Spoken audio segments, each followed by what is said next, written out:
Greetings, everyone on YouTube, and welcome to this Age of Mythology content creator interview with me, Kemsit, of course, and Darkantos, my arch nemesis. Nah, hello, welcome. Feel free to greet the audience. Yeah, hello everyone, and yeah, thank you, Kimsit. Thank you for having me. Appreciate it. I guess Nope. Hmm. Arkansas and Kimsit get to have a truce after all. Yeah, exactly. Pity. Yeah, well, it is truly an honor to also have you over here, and after Mercy Mobile, he has also been able to help me to squeeze you up together with me. We're gonna have some nice interview over here, and I'd like to certainly ask you some questions, and we're gonna see what your opinions are regarding be it the game, be it the editor, and all that good shizzle. I'll start right away with the first one. What sparked your interest in creating custom campaigns or scenarios? Was there a particular game or moment that hooked you, or a certain historical figure, perhaps community, that inspired you? Oh boy, where do I start? Yeah, I I know. mean, as most people play in Age of Mythology, I guess. Mm-hmm. I played the game growing up as a kid. I mean, my brothers used to play RTS games at the time. Mm-hmm. Whether it was Age of Empires at the time, I think it was Age of Empires, Age of Wonders, and all that. And yeah, it was basically just watching. For me, RTS games were grown up games, not for me. Yeah. Buildings and all that. I guess eventually, I guess that was the game available on my laptop, and I was just playing it back in 2002 or 2003. And Mm-hmm. yeah, I guess as the game seemed again once again being was complicated for me, so I what I would do basically was just go into the campaign and keep on spamming channel surfing and watch the cutscenes. Mm-hmm. It was just like watching a movie for me. Yeah. Yeah, I would not even try to play the game, man. I would not even try, not even on easy. And yeah, right after that, you discovered the editor mode. You go to it and you realize that you got access to everything there, whether it's the units, the god powers. And I would just, I guess, the typical put in an army against another, a bunch of guardians and Osirises, Yeah. and watch them fight each other to death. Yeah. Slowly but surely, I started looking up things about the editor. The beginning, I was just making maps. When I say maps, I mean putting cliffs and waterfalls and trees and all that. And, Mm-hmm. then again, put into armies clashing each other. Then I found I guess one thing led to another. Out of curiosity, you click on the camera button and all that, not having no idea how it. I mean, this is kind of funny, but in a kind of embarrassing. But I thought the way you make cutscenes or cinematics was like you click the camera button, you press play on the camera pitch editor, and you just start making shit. You're just making units fighting each other, and they're casting god powers, and then you press pause, and you got yourself a cinematic. That's how I thought it worked. So you record basically. Yeah, obviously that was not the case. So I guess I started learning more and more, and I started with the easier. How do I put it? Easier editor triggers. Yeah, Mm-hmm. before I realized I was already making a small scenario. Yeah. But yeah, basically it was just out of the game was too hard for me. And to put it simply, in tricky bit short, the game was too hard for me, so I just jumped right into the editor. And then again, I like storytelling. I like writing as well and making stories. So yeah, I guess the cinematic aspects of the game hooked me up. Okay. No, that's very interesting, and I want to say now I also understand why you were also mentioning like, oh god, I'm gonna be cancelled. That's one way to put it. How shameful that you did not dare to play the game at all. Oh lord, Exactly, man. Hey, you heavens can't blame above. an 11-year-old kid back at the time. Oh, I know. Oh my god. Nah. Okay. Yeah. That's all right. It's definitely interesting to know that for sure. Okay. But I can definitely agree. This is also something that Sir Godua mentioned as well back when I interviewed him as well. Even in Age of Right. Empires 2, for example, when you watch those sceneries or slideshows, you hear like a story. You're trying to feel alive and get into the feet of the protagonist, which is in this case Arkantos as well, but for your campaign it will be Darkantos and all. So it is definitely interesting to try and see it as well. And so far that I've also played, I'm still curious to see how all will go forward within it. So I'm not gonna say much, and you may not tell much to you as well because no spoilers, please. um, Sure.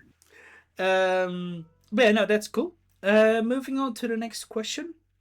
Where do you find the most inspiration from? Perhaps certain games or books, movies, or real life events?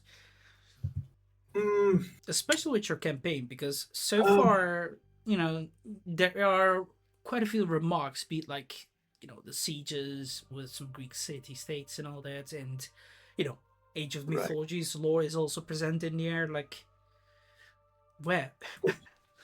Um, I mean, it is no secret that I'm a huge freaking dork. Like, I'm a huge nerd when it comes to fantasy. Mm-hmm. Um, so I guess that counts as inspiration. Um, I play a lot of World of Warcraft, and Mm. I play yeah, and I'm into a lot of anything mythology, fantasy, world building. I guess world building is the key word here. I like world building, and a lot of stories generally they get carried away with world building, and they forget about the that characters is what defines a good story. So you got a bunch of universes and worlds and all that, but all characters fall flat on their faces. So the best course of action is to tell stories through. You build that world through the characters and tell stories through the characters. You need navigate the story through the character instead of the other way around. I guess that's what I was doing. Again, not gonna lie, it's Age of Mythology is what picked my mythology interests. I mean, I would not gonna say like I read the Odyssey or I read I don't know, Stargate or something like that. Anything mythology inspired. None of that. Did not even watch Troy growing up until I became an adult, I guess. So the Age of Mythology was my first projection to how do I say it to the world of mythology, to Mm-hmm. say the least. So yeah, Age of Mythology what got me interested into in mythology and the gods and pantheons and that, and I really like how mythology is. That's a good point. I really like how mythology actually can be depicted on several times, like in a lot of media. You see, for example, a certain god depicted in a certain way, and on another, how do I say, in another kind of media, you see the same god depicted on another form or another shape. Just take, I don't know, Thor, Odin, in God of War, for instance. Spoiler alert, I guess, but yeah, there you go. So it's always left to interpretation. You can do whatever you want with that with those descriptions in mythologies. So it leaves it open to interpretation, and you can do whatever you want with it without being quote unquote punished. Yeah. So yeah, it's basically that, and you add to it a little bit of drama and inspiration from fantasy. That's how Mm-hmm. I came up with the Hero Bossy campaign. I mean, aside from the names being literally references to where I grew up, uh, yeah, I guess that's all there is to it. Relics and um, I don't know, pantheons and stakes and all that. That's pretty much it. Okay. No, that's definitely interesting to hear that as well. I've not really known that you've also made some references towards the place you're living as well. I will definitely Right. ask a little bit of a teaser. Will we see more of that, or? So it's funny. I'm glad you asked that. It probably not might not be part of your batch of questions, so I'm just gonna go ahead and say it. Back at the time in the original Age of Mythology, this campaign was kind of I would call it a meme, but it was like more of a local or a personal project meant Mm-hmm. for me and my friends. But still, I shared it with the rest of the community.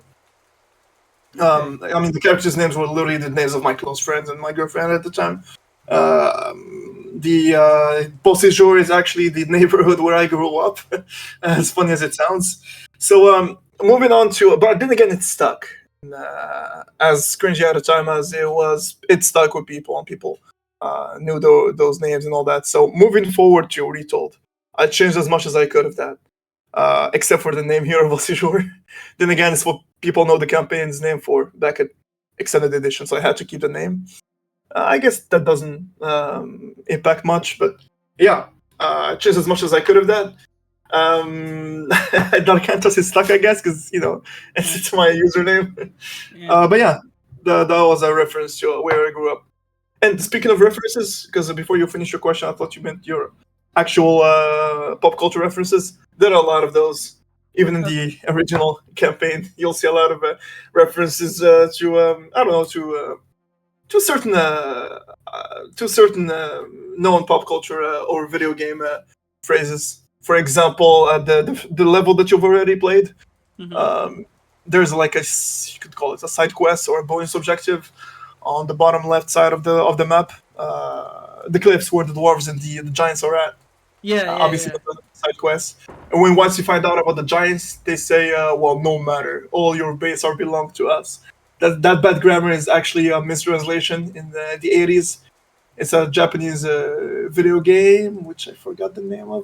They get mistranslated to "all your base are belong to us." And since the giants can't speak proper English, I put that Yeah. in there. So yeah, just to give you a brief example of the quote unquote references.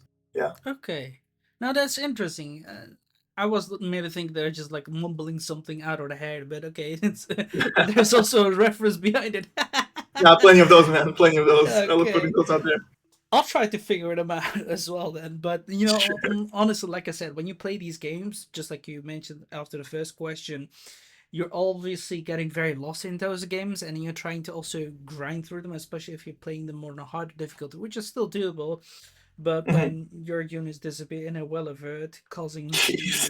you You make me screw feel your bad, man. bank balance, yeah, it's okay.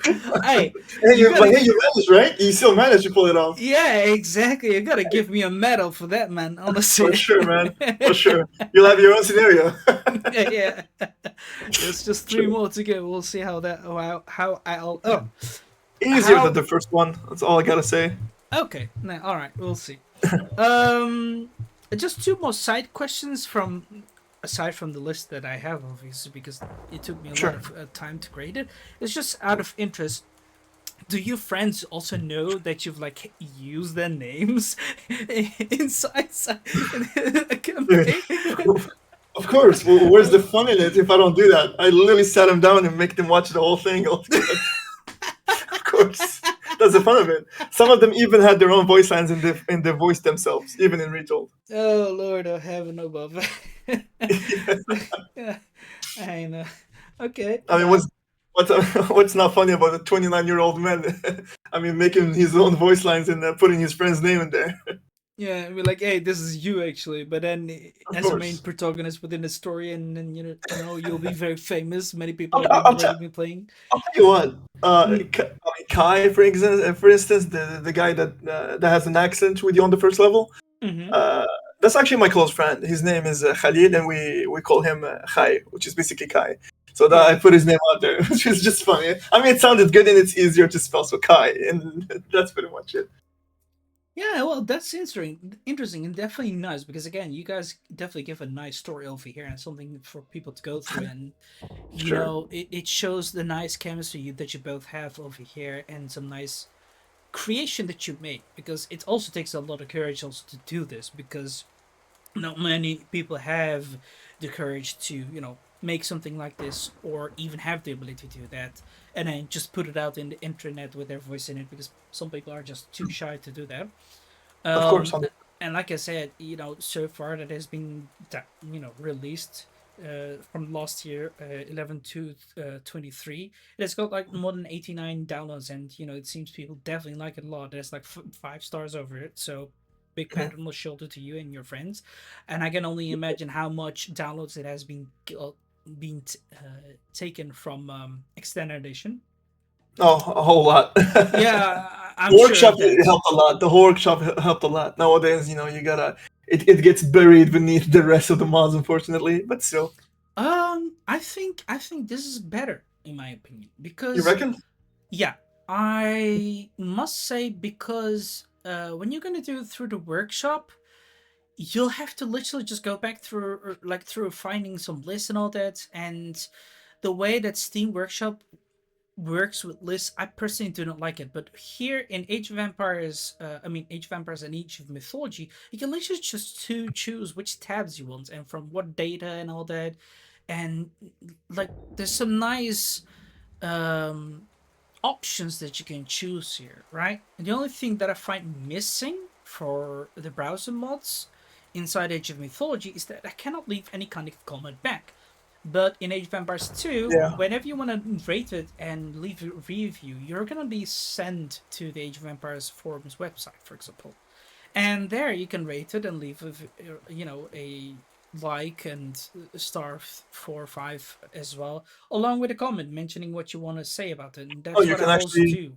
you can actually comment on the website. Yeah, exactly. That is I what have to I've check that also out. I haven't. that is what you can do. Like for example, when you go through the Age of Empires 2, you go to the mod section, then you just select one of the campaigns, and then you say rated as well. For example, about right somewhere below, if I'm sure. Um, you'll be sent to a nice website, and from there you're just gonna be logging on, be it with Steam or any other account, and then you leave a rating, and then also anything else. But here in Age of Mythology, you don't have that, and that's kind of saddening. Like I'm forced to only leave rating, or else I would have definitely offered some constructive feedback as well, and you know, I would have gone forward to do it. Also, link out to a playlist that are playing this because there's also quite interesting Sure. for those who want to see it, of course, if they want to. Um, Other than that, I find what is nicer compared to Age of Mythology than Age of Empires 2 is that the game reminds you that once you're finished downloading a mod, it informs you that you have to restart your game so that everything works fluently. Because sadly, in Age of Empires 2, Yeah. it's not done. And when someone is like, "Hey, why does this scenario does not work very well?" I mean, He's not even trying to restart it. exactly, and that's the Okay, problem. it's fine. But that's why nice. Like Workshop, it's good, nice, quicker, and all that. But I think it can tends to be very messy compared to how Retold has like made an in-game support. Plus, I Mhm. think the creators want to be, independent and not very much attached to Steam, right? They just want to Right. use it as a platform to publish the game. That's it. But yeah, no, thanks. Another question. Like I said, it aside, how do you spell your city's name? Like, I don't know if I've mispronounced it. Is it like It's Beausejour? Is it correct? Beau séjour. It's actually French. Okay. My second language is French, so Okay. English is my third language. Second one is French, and here in Morocco, it is our second language. So where I grew up, it's called Beau séjour, and basically Okay. that's Beau séjour. In us in Moroccan, we say Beau séjour, and in English, it's just Beau séjour, I guess. After all, it's an exotic name. It's French, so yeah, Beausejour. Okay. All right. Beau Okay. séjour. Yeah, Because many people also pronounce it Beausejour or whatever. Like, so I'm it's like, completely fine, man. I mean, it doesn't matter at the end of the day. yeah. If it wasn't for the sake of the campaign, I could have probably changed that. And then again, it grew on me. At the start, I was like, man, I should have changed that. But now it just grew on me, man. So, yeah, it's fine. Yeah, exactly. Because that's why I'm curious. Like I said, even for Mr. Mobile's his campaign, some people also like I get the nerve to trying to even like make people pronounce stuff very correctly, especially like Yeah. Lycia or any other of those cities as well, which I really find it very important to do because I that's what mean, we Dutch people are very known of. We tend to be very cold blooded and we tend to correct people quickly if they make a mispronunciation. So yeah, that's I what don't it mind, is. man. Most people call it HOB in Uh, the community. So, Beisho are what? they How? call it HOB, Hero of H Bossijor, as O in the, B. yeah, as in Oh, Hero of Bossijor, the campaign's name. damn. Okay. All right. Right. Okay. Moving on to the main questions again. The third one, can you tell us about one of your favorite creations? Because so far, when I write like Darkantos, it seems that you've also cooperated together with Mr. Mobile himself, helping him there as well. And hmm is this basically your favorite creation, or do you have also more from Extended Edition? Like, I'll tell you what. So for Mr. Bromwell, I did record some voice lines, and I'm mm-hmm, actually looking forward to hearing those. mm-hmm. Um, at the time my hand was pretty full, so I was barely able to pull off like I don't know 3 or 4 voice lines for him. But yeah, if he's watching this right now, I guess I should just reach out to him. I'm down to making more voice lines, basically. Yeah. And yeah, to answer your question, no, actually, the only work that I've done from 0 to 100 that is Hero Bossijor, whether it's on Extended Edition or on Retold. Okay. So Alright. if we're gonna talk about favorite, I could potentially speak about one scenario out of the campaign. Okay, go ahead. Sure. That would be what's actually it's got to be one of two. It's either the I guess it doesn't really count as a spoiler. I mean, it's either the Forge of Hephaestus, which is the sixth scenario on the Hero Boss du Jour campaign. So currently I'm working on the fifth, and after that is the sixth. So that was my favorite one that I've made in extended edition, and it also rivals with the fourth. I guess that's the fourth. Yeah, it rivals with the fourth level of the second arc of Hero Boss du Jour on extended edition, which is in Egypt. It's called the Infinite Corridors, which Ooh, is basically this dark infinite realm which you're actually chased by 2 guardians, and if okay. they reach you, you're basically just dead. And you have to, you literally have a soak mechanic from World of Warcraft when you have to gather your heroes to soak a bolt, or one of them dies, and you keep on running, and you're being chased, and you got meteors landing randomly, but not completely randomly. The area where they land is highlighted, so you got anticipated dodge, and you should not slack around too much, otherwise you get killed by the guardians behind you. So it's like a rush, but it also has an RTS aspect to it. So we're not talking about RPG mode here, which of course most of my campaigns have like a 20 to 30% RPG ratio, and then 70% is RTS. But Damn. yeah, those would be my 2 favorite scenarios with here Forge of Hephaestus on top. Okay, well, that definitely sounds interesting to see because this is also You not can look it up. much. Yeah, no, Plus no, no, no. small I don't, I playthrough. don't, I don't want to too much spoilers. I want to first, like I Sure. said, I want to live in the moment as well. Oh, gotta So this kind respect of that. I gotta minimum, respect that. minimum details is all right as well. Sure. Definitely, like again, this is also an interesting question that I've also asked Mr. Mobile. Am Of I gonna course. be it as well as Kemzit? Well, here's the thing. Kempton has a different name Oh. in this campaign. I don't wanna. I guess I get excited. I want to talk about what I have in mind, but Mm-hmm. I guess it might come off as a spoiler. Okay, so the whole Hero Boss Genre campaign is like a different reality than the original AOM one. So it has some similarities and some names that are in the original AOM. Mm-hmm. You can literally consider Darkantos just being an Arkantos from a different reality, as goofy as the name sounds. But Yeah. yeah, so Camp is gonna be in it, probably under a different name. Okay. Yeah, No, I'm right with it, and by all means, I love goofy names as well. You know, just throw any kind of spices and all that down there, so long we can just eat it finally and enjoy it. That's all I find. What I find important, and like I said, I've enjoyed it so far. Looking forward to get to it as soon as possible. I think I'll continue tomorrow or something.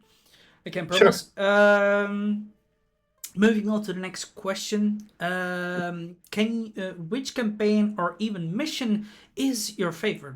And this is outside your own creation, like especially Of course. you know, from the classics, for example.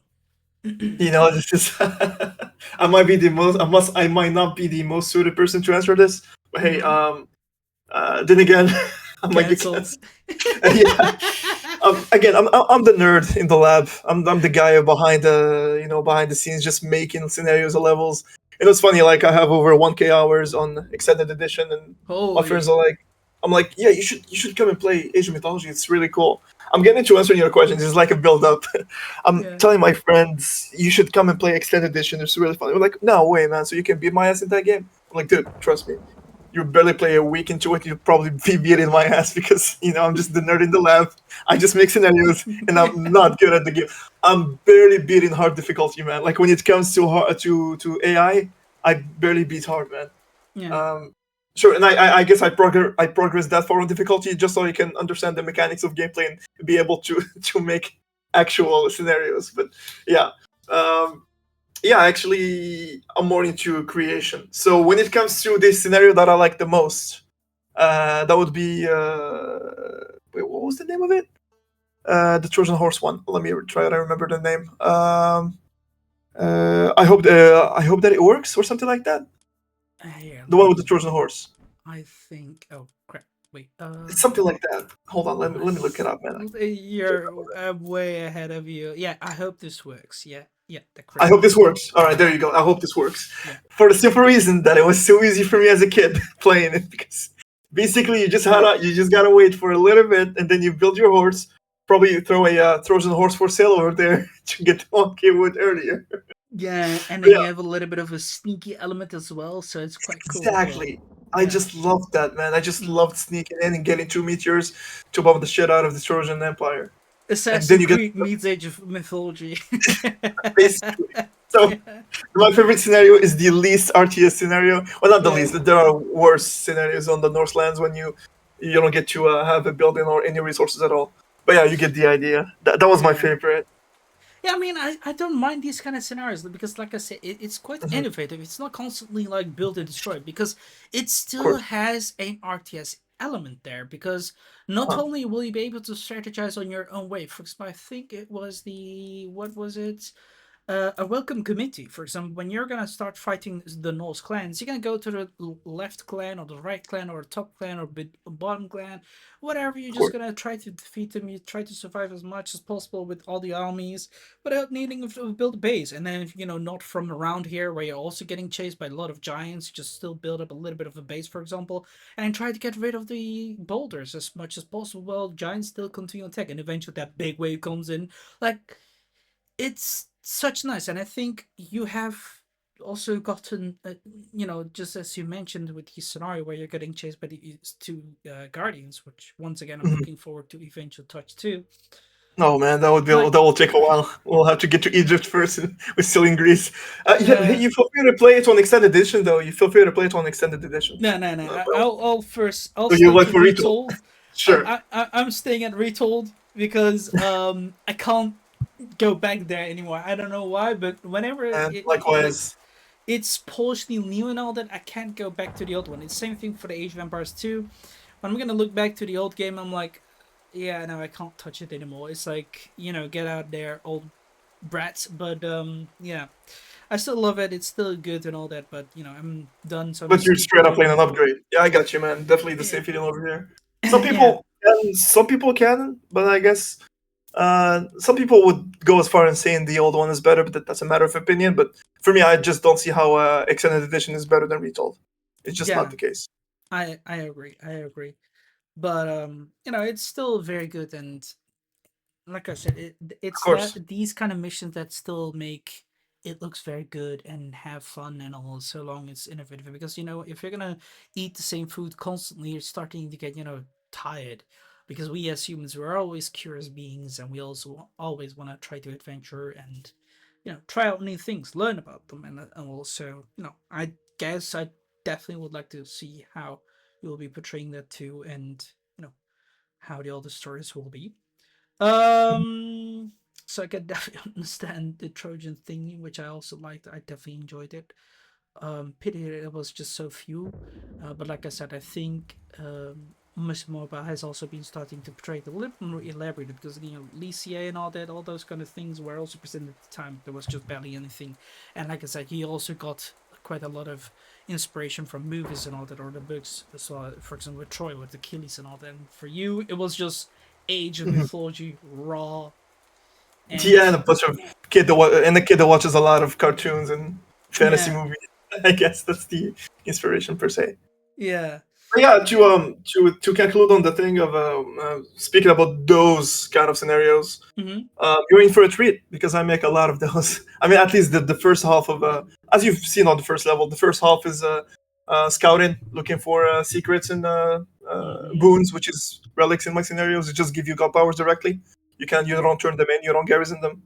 Yeah, that's basically most of my scenarios. It's Yeah. just a bunch of secrets, and then you jump into the RTS aspect right after. Okay. No, that's really cool. I definitely saw quite a lot of those puzzles, and they're not too hard as well. Because I personally, I'm not very much of a puzzle kind of game guy. Um. But it was definitely interesting to Well, I find. can't make more scenarios if I can't beat them myself. Oh So boy. cut yourself lucky, man. I mean, my Oh, hard difficulty is your moderate. how dare you? Very shameful. Not joking. It's okay. For sure. The only thing I would definitely advise is just let them try to get them tested and all that, and that's all I can say for sure. If you, Oh, trust me, I do test them a lot. uh, It's just the will of Earth, man. You were curious. It's your fault. hey, no, I'm not. Trust me, I've broken the like so many. I've definitely broken quite a lot of campaigns and scenarios as well. Be it with my ways because I'm that kind of guy who does not want to keep up with the meta. I'm kind of the guy who wants to throw his own kind of way of playing instead, even And if it's it my looks job a bit. and it's Yeah. my job to orient and give you a path without making it way too linear, giving you options while keeping you Yes. on track and from breaking the game. Because Correct. trust me, on extended edition it was much worse. Like I mean, back at the time, whoever tested my campaigns, whether it was Saul or some other friends of mine, they would just break the game, man, somehow. But yeah, as it's actually part of the process of learning to make scenarios. As you Mm-hmm. you make more scenarios, you learn to limit the campaign, the scenario to heroic age, forbid Pegasus, forbid Titan Gate, omniscience, remove walls if they're gonna cheese the game, and all sorts of things. So yeah, it's Yeah. part of the learning process. Yeah. No, that's great. That's definitely very good as well because it offers people to try to go forward and if you only have like one way to do it, it's just gonna be boring. People wanna always try to do different ways as well, for sure. So I definitely kind of love that. For example, I've even done like the what was that valley kind of mission? I've played like a scenario called what was it? Let me see. The Last Stand at Imset Valley, for example. And what I did, I've even been able to defeat the Gargarensis base entirely, and I just had to literally just wait when just more waves of enemies kept on spawning and all that because I just beat the mission. I was just waiting for the Guardian to finish. Like I don't think that's intended to happen, but Probably not. and when it was done that the Guardian was awake, we started to kill Gargarensis and all that, and it was finito. But like I said, it I'm definitely that kind of guy who can just break things. I think I can do the same thing with the other scenarios. So be prepared, and if I'm not, then I guess I just behaved well. I mean, yeah, that's just the best way to put it. It's never your fault, man. You're just curious. I am. You gotta give it to me, though. Like I said, I still deserve a medal for still doing it and all. So, But I mean, moving on to the next question. What have been the most challenging moments in your journey as a custom campaign or scenario creator, and how did you overcome them? oh man, yeah, that would be the old engine of extended edition. There we If we're go. talking little challenge, well, literally making scenarios, that would be the old engine of extended edition. Oh, Mm-hmm. sorry, engine is not the right word. I'm talking about the editor's engine, not the actual graphic engine. Yeah. Um, yeah, so you have these ideas that you want to put in the scenarios, you want to put in play, you want to try to push the editor to its limits. Well, not really.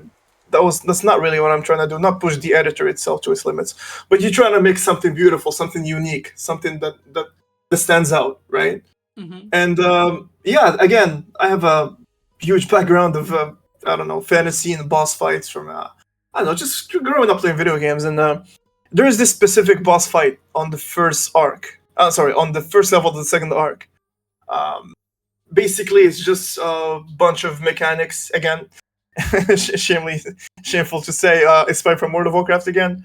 You Okay. have this boss that has shades run into him, and Mm-hmm. if and there are like these four shades, and each one of them holds a power. If those shades reach him, they give him a specific power.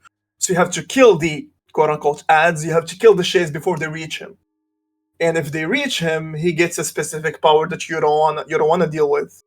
And I guess one of those four shades holds an unsignificant power. So you want to leave that one alive because you barely have time to deal with three of them. So you want to leave the least significant power reach. You let it reach the boss. So you can kill the ones that you don't want him reaching him because For example, you have a power that makes him summon meteors. You have one that heals him a third of his HP, and you have one that summons chimeras and manticores. So you obviously you're fine with dealing with chimeras and manticores, but you don't want the boss healing or summoning meteors. So yeah, so with saying that, so you actually have to make a trigger that cancels when the shields are dead, and that happens when they get within his area while he's currently moving, and all of this while not trying not to break the game and make it specific to that unit. So yeah, I mean, it's a lot of fun. It's a lot of fun, and sometimes I find myself making 10 triggers for one action.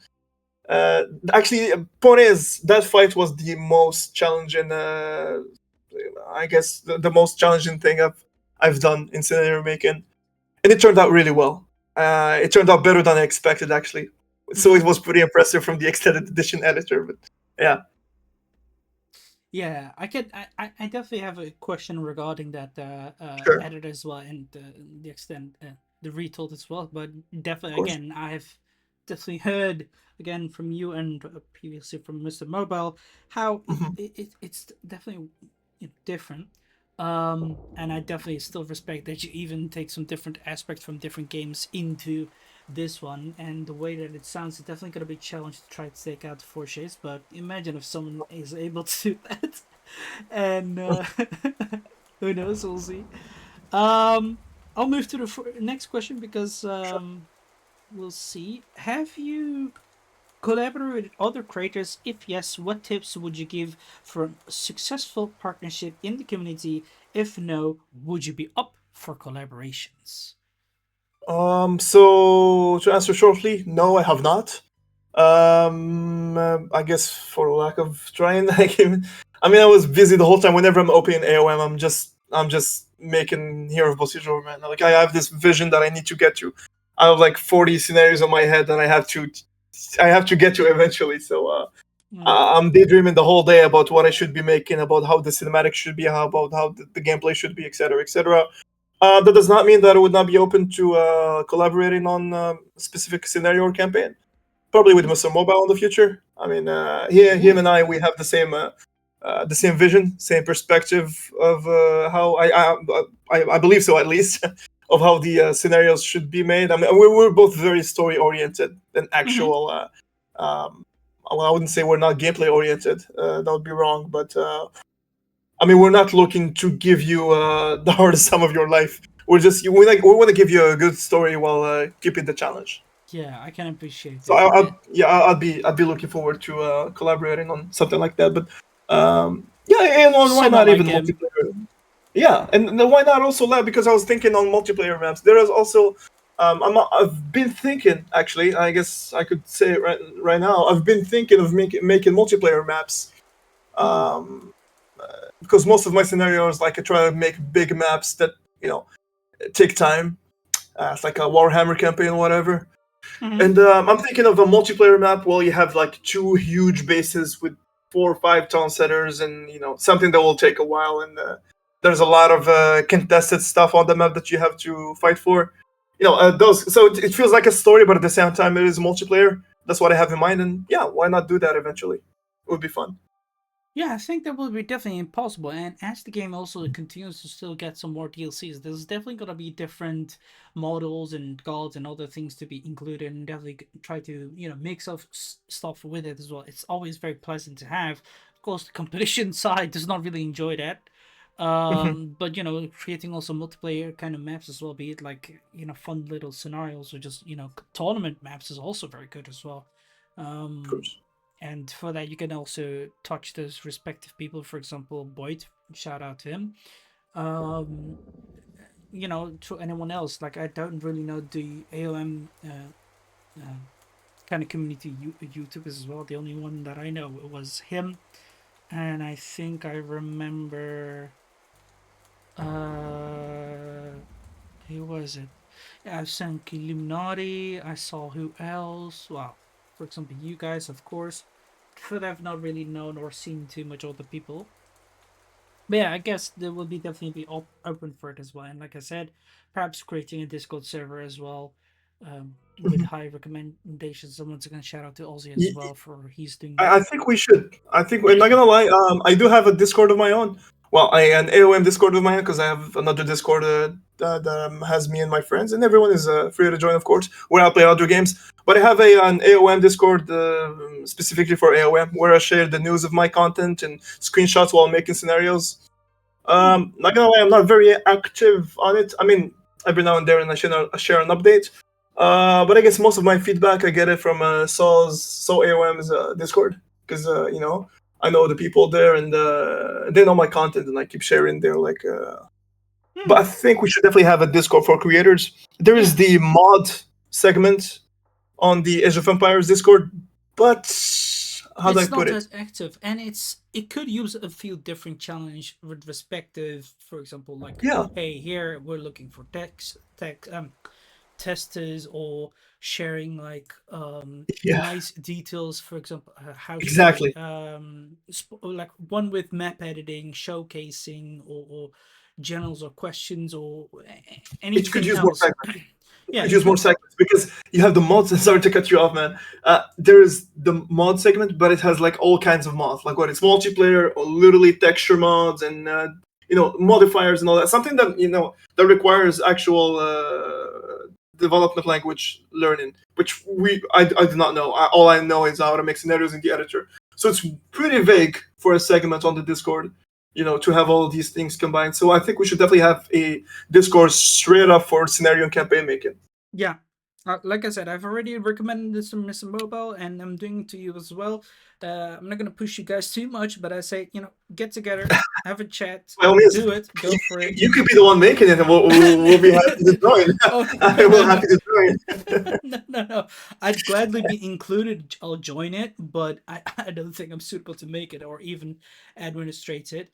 Um, but like I said, it would be very cool as well because as I've mentioned, Aussie, one of the creators from the AOE2 community, he has a nice thing, and there's a lot of also creators there as well who tend to talk with one another and ask for testers and other things, and I tend to try and to help or even play through their campaigns and I showcase it. It'll be nice to always see like from there, from a Discord, like, hey, a new campaign dropped. Oh, Kemset, go to AOM and check it out.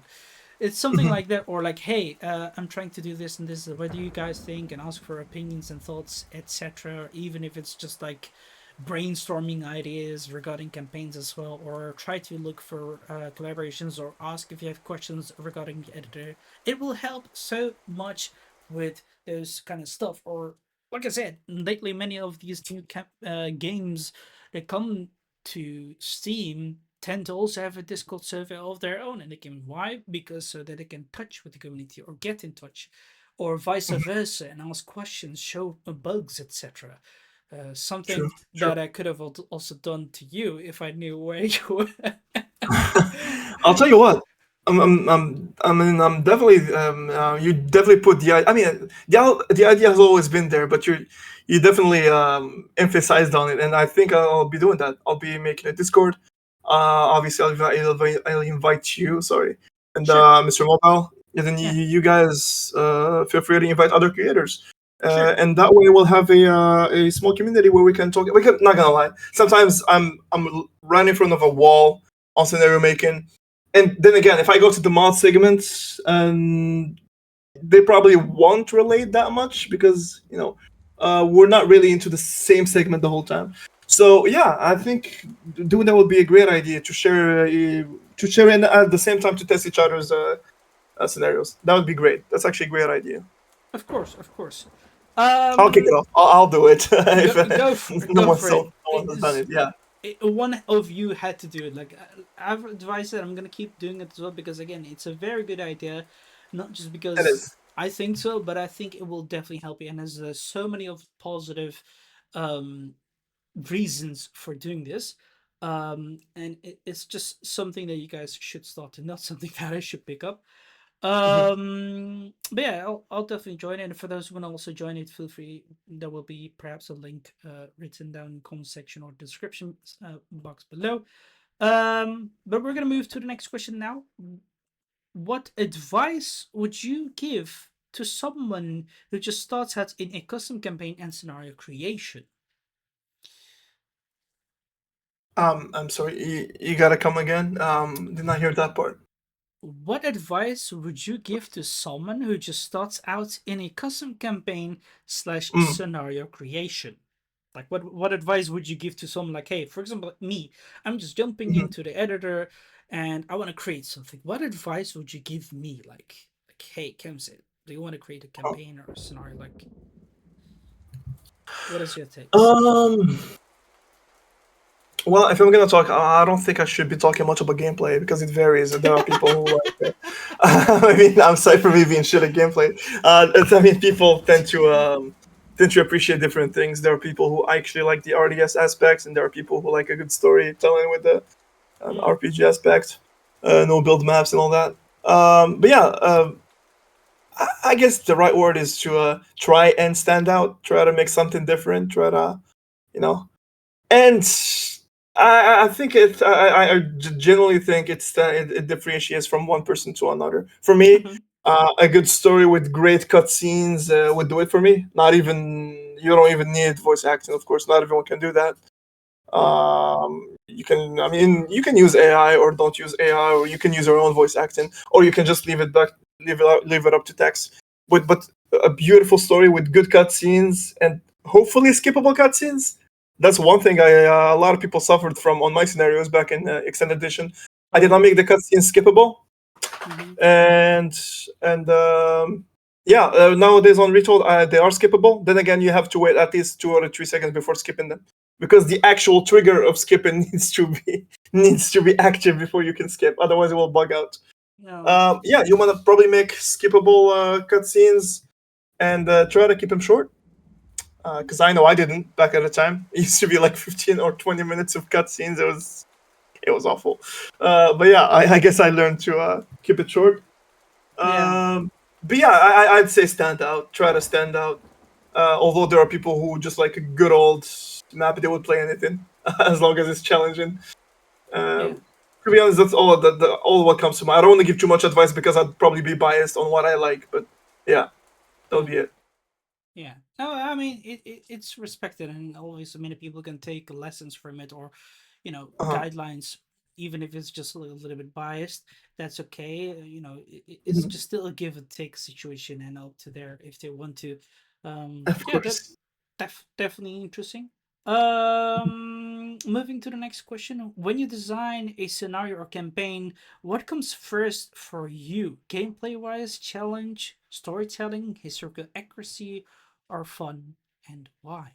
Um, yeah, that's a good question. I gotta look back. So usually, I guess the world comes first, and then so the map comes first. The idea is what's happening here. What is the story told behind this map? So you want to tell your story through the map. All right. So here we're like, for example, let's just talk about the first level since that's the one you've played so far. Mm-hmm. Um, so first of all, the idea was yeah, I'm here on Retold. It's a new engine. It's a new game. It's a beautiful engine. I gotta make something different. We're sick of the Greek, Egyptian, Norse biomes. I'm gonna make a mix of everything. It's a battleground. The trees all over the place, and yeah, look how far the cliffs can go now. They can go all the way up. They can go all the way down. All right, let's make a bunch of. Oh, you can make spiky cliffs now. Let's just make a bunch of spiky cliffs and call it the Highlands. I'm letting you know my thought process. I mean, Yeah. it's spontaneous. It comes as I was making the scenario. You can make spiky cliffs. You just put a bunch of spiky cliffs, like a freaking thousand needles from Rao, and Yeah. yeah, and they'll be. It should be a unique biome. It's not Greek. It's not Egyptian. It's just a unique biome with a bunch of cliffs, and it's a battleground with a bunch of fire and destruction. Usually, you find those only in cutscenes on the original AOM, but yeah, I want you to walk and fight through the fiery battleground, and yeah, so that was, and that was like, oh, so I'm making a war, I'm making a battleground, so I guess that's what the first scenario is gonna be. So I'll need your bases. Of course, a lot of things are tweaked as I'm making the scenario for the sake of gameplay. Oh, these guys can't be here. That is way too much gold available. Yeah, I gotta make a path here. Overall, it's storytelling first through making the map, Mm-hmm. and then right after gameplay comes. But you gotta. But at the same time, I'm just gonna talk about my most recent scenario without giving away too much. So the story's out there. These guys are trying to do bad things, and I'm gonna put them right here, and they'll be coming from here. But hey, that's way too typical. It's just another base versus base. So, oh yeah, let's add another aspect to it. And there you go. There's a side quest where you gotta rescue this village, and they're the ones who will be giving you gold because you don't have any gold because they stole all the gold and they are holding them hostages. And now you have to go south, and I don't know, man. And since you have to go south, you have to go through the enemy's first base, and you only have wood, so you'll have to manage with wood units to do so. I guess so. Yeah, the map comes first, and the gameplay comes afterwards. I feel like I talked too much without saying much, but that's No, it. no, that's okay because again, you're just explaining what for What goes through you, the mind? Yeah. yeah, what for you it makes a scenario or campaign very good as well. And I can Mhm. definitely agree that story is definitely important because again, you're making a creation, so you're putting For up sure. what you hold dear, and for you it was just your local area, your friends, and the stories that you've been inspired from. And there's still a nice chemistry.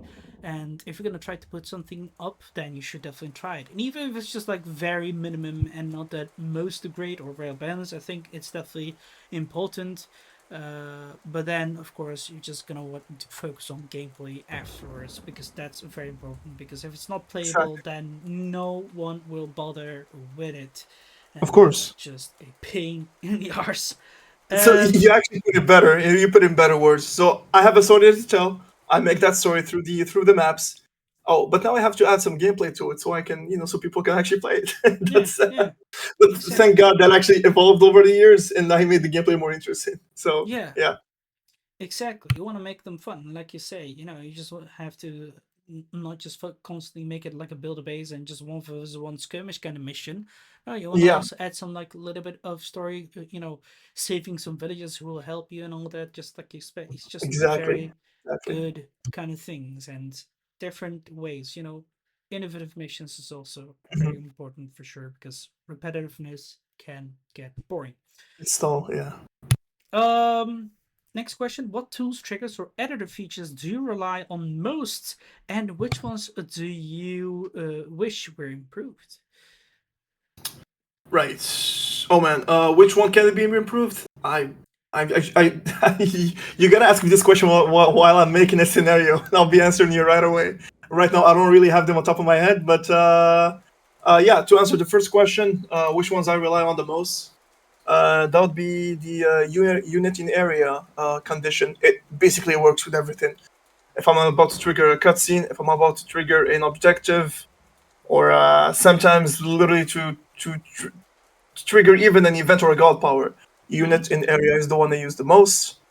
I guess it's the basic ones that most people use. It's unit is dead. If said unit is dead, then you have unit in area, and then I just control the radius. Like I want them to be this far, this close, or literally on top of the thing to actually trigger something. Yeah, that would be for the conditions. For the effects, I mean, uh, how do I put it? Well, yeah, it's just triggering dialogue and triggering granting god powers if you walk into a certain boon slash relic. Um, but yeah, send in chat dialogue. I mean, it triggers. Sorry, there's a motorcycle in the background for whatever reason, Yeah, and nice. it's taking a while to move out. Yeah, no So problem.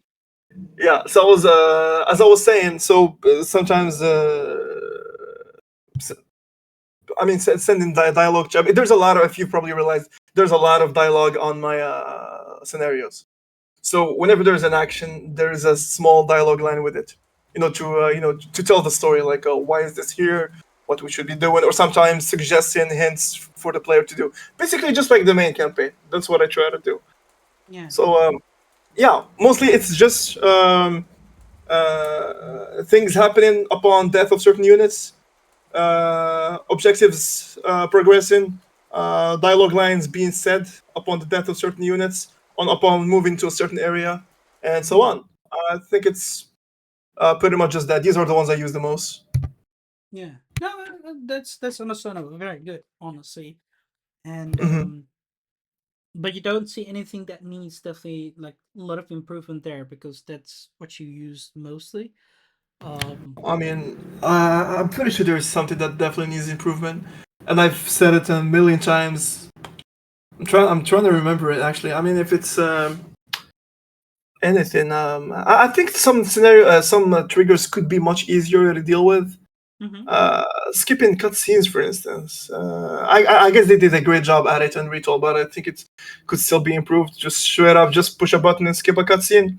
Now, what you gotta do to skip a cutscene is literally disable. Like when the input is clicked to skip the cutscene, you have to disable all triggers that would lead afterwards to what comes afterwards of the cutscene. But Okay. then again, if you just press escape nowadays, it goes into a black screen for a while, but it ends up skipping that eventually, from what I've seen. Mm-hmm. I guess the game does its own way of rushing the triggers on while on the black screen or something like that. Um, other triggers that could be better. I'm not really sure. I mean, I got so used to it that I'm not sure what gives me a hard time. But yeah, I Yeah. guess I just learned my way. I learned to get used to it and play around it. Yeah. But yeah, No. Okay. sometimes there are definitely things that needs a change. Okay. No. All right. Okay. Question 11: has player feedback ever made you rethink or redesign a scenario? And can you share as an example? Oh, for sure, man, for sure. I'd say 60% of the influence of my scenarios came from the critics and the comments of people, of course.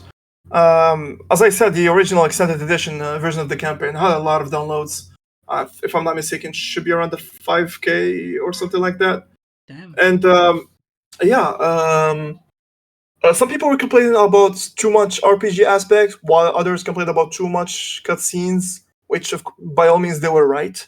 I guess I was too biased, drooling over my own story, like, oh, now this is gonna happen, or look at this is happening. But I completely forgot about the part that not everyone is committed to that story as much as I was. Not everyone is engaged. I mean, most gamers have ADHD. They just want to skip the whole thing and play the damn game. But um, yeah, for sure, that influenced me on making shorter cutscenes, which was still doable while maintaining the good story. I guess I was trying to shove way too much on the original campaign back in extended edition. Um, what else? Yeah, also the RPG aspect. I learned to give more time for the RTS aspects of the game. Um, and actually, the diversifying the gameplay and the harder doesn't necessarily mean it's not. And hard is not always fun. Like making No. things harder does not necessarily make them fun. And Yeah. that's because I had some ridiculous difficulties back in the original extended edition. Oh boy. um yeah, man, like oh, this will just kill you, and now you learn that it's there, so you want to pay attention to it. Forced trial and error is not good gameplay. All right, it's No. not good gameplay at all. I guess that's it. For me, it was, if people are dying, that's fun. You did not expect that, now did you? Quote unquote. That's what I had in mind. So for me, I guess that was my way of making things interesting, but it is not. So, but yeah, No. you learn while watching other people and when actually watching the original campaign, and also Yeah. people's feedback. That helps a lot. Not gonna lie, you gotta be True. open to CNC critics Yeah. and comments. Yeah, Yeah. Constructive feedback, for example. Now, I of mean, course, constructive. I Yeah, yeah, I definitely agree with that as well because honestly, having too much wide of a long of cutscene can be very boring, especially if there's like no voice actor who is gonna read through it. The person who is gonna yeah, read through is definitely gonna forget freaking it novel. as well. Yeah. That also said, if those textures are going to be very quickly, moving forward, it's definitely difficult for me to do that, especially in Age of Empires Yes, 2. I swear. There are so much slideshows which go way quickly, and then you try to, just barge through it, but then you make a mistake and you just want to, correctly pronounce for the people to understand, but Mhm. you struggle with it, and then the slide just still goes on, and you're the person who just has to go back with slideshow, but the slideshow starts all the way from the first line again and just slowly reveals all those little words, words by words, and you're still going forward, and you're like, okay, I'm not gonna bother with wasting my time again over here. And that's why you like try to urge everyone, like, guys, slow it down, keep it minimum, get to the point, and offer some good story. That's why it's very important to work ahead and plan things out as well. Because again, it's not too much of a problem for a long one, but don't make it like elaborate. Like I said, like a don't make it a novel. So, and skippable scenarios is also very important. And imagine, like you've mentioned, if you're gonna restart an entire campaign simply because you died, which Yeah, is man. expected, That then you're gonna is, you have to want to watch pick the nothing entire up and cutscene again. go do something else. Yeah, you're just a whole bad taste in your mouth, and you're just gonna not bother anymore. So yeah, it's the same thing that I had also in AOE 2 with quite a few campaigns and scenarios as well. But I must say it's not too much. Around 20 custom campaigns and scenarios have been skipped from the 140 that I've played through. So yeah. Yeah. Um, Moving to the next question, how do you approach balancing the difficulties so a custom campaign and our scenario is challenging but still focus on the fun aspect for a wider audience? Because, like we said, difficulties matter as well. Mhm.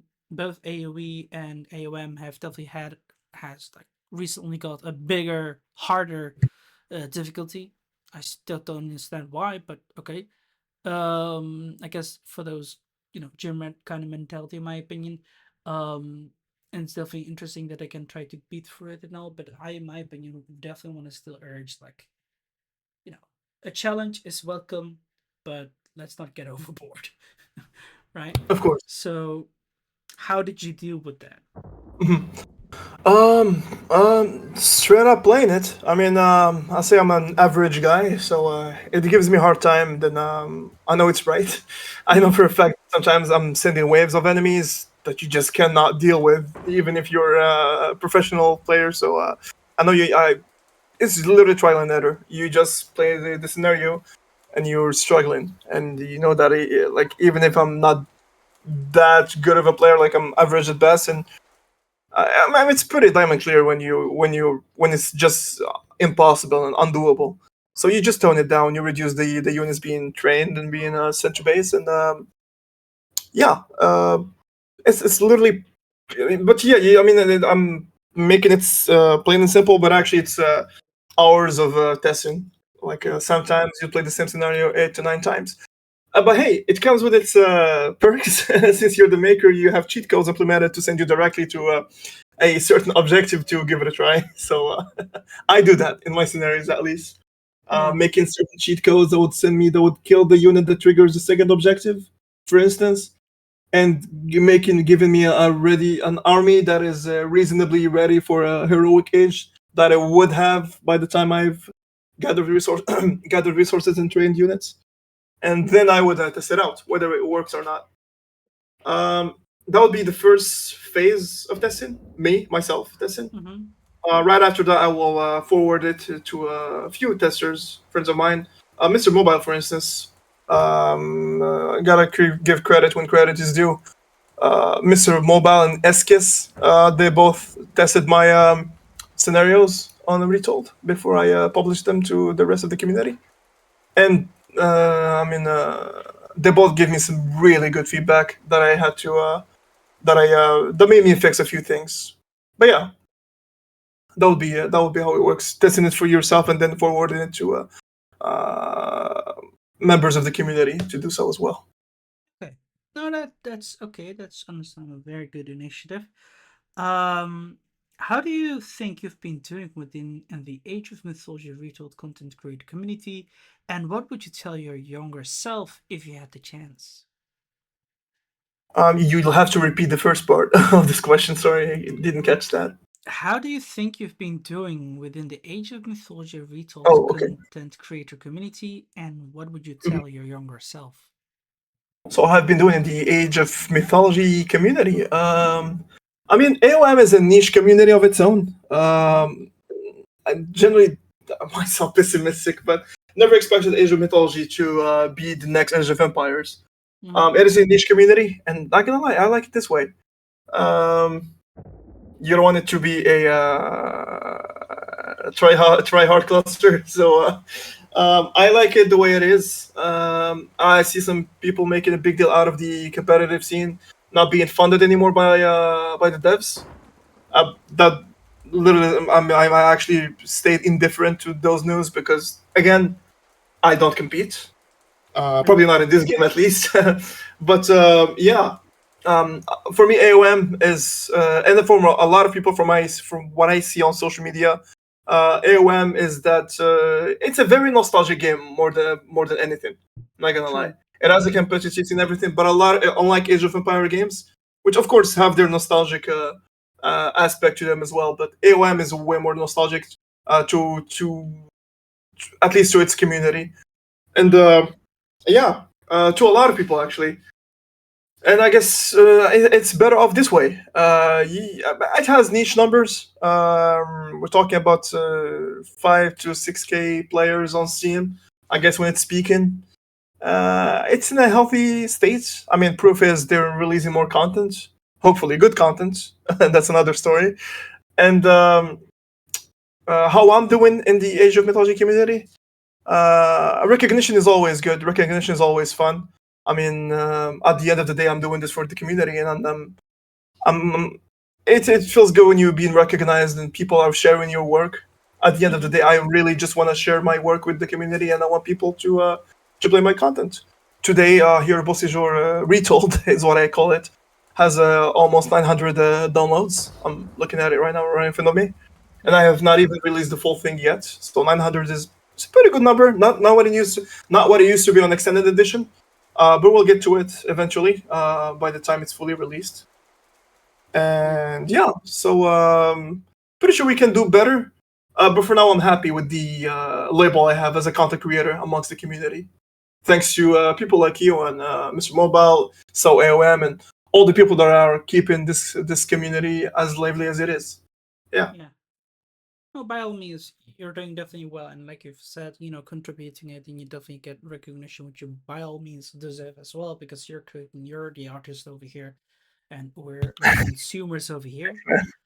No, that's all good. And what would you tell your younger self if you had the chance? Oh yeah, I forgot to answer that, haven't I? Mm-hmm. What I would tell my younger self. Mm-hmm. Uh, we're talking strictly AOM, right? Anything, yeah, be it like, especially especially here in this situation, be it Yeah, from yeah, sure, AOM, sure. retold or Um, extended, like, yeah. I boy, mean, listen up, don't go too deep with make those make cinematics cutscenes. skippable. Yeah. But yeah, make. Put your heart to it, and Mm-hmm. don't make these scenarios for yourself. Make them for the community, Mm. because that was the I wouldn't call it a mistake, but that was, that was what it was. That was what it was aimed for at the time.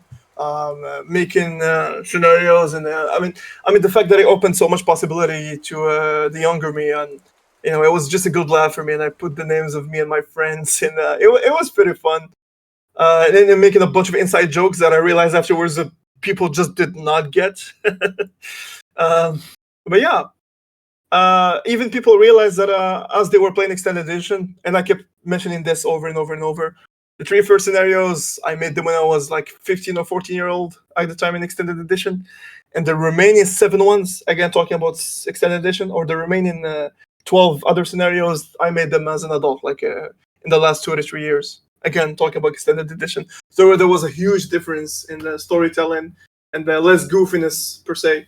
So if I'm to give an advice to younger me, it would be to make these scenarios for the community. There are a lot of people who you want to play the custom content, and yeah, it's not about you. It's about making content for the people. That's it.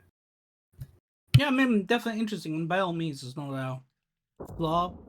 It's more like a I should have say a learning point, in my opinion, per It se. is. Yeah, it is. It was. Yeah. So I would definitely hope you would definitely tell yourself, younger self, that for sure, and try to help himself up, Uh, because that can definitely be a big U-turn and help you save a lot of time and all that.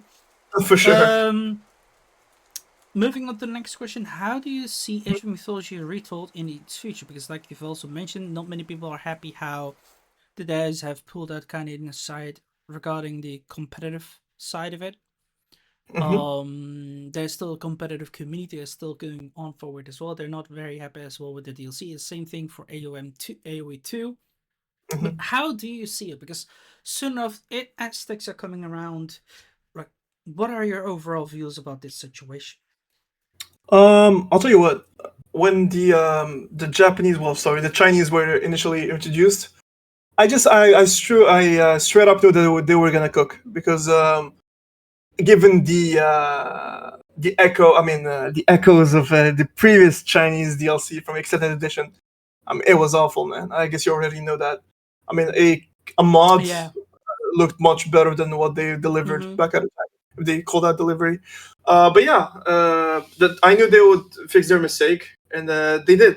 Chinese DLC and Japanese ones were actually, well, for me at least, from my perspective. I don't know about on the competitive play, whether pretty sure there's always nerfs and buffs here and there, but overall, when it comes to civilization design or pantheon design, gods design, both Chinese and Japanese, they were a major. I mean, they were a pretty massive W.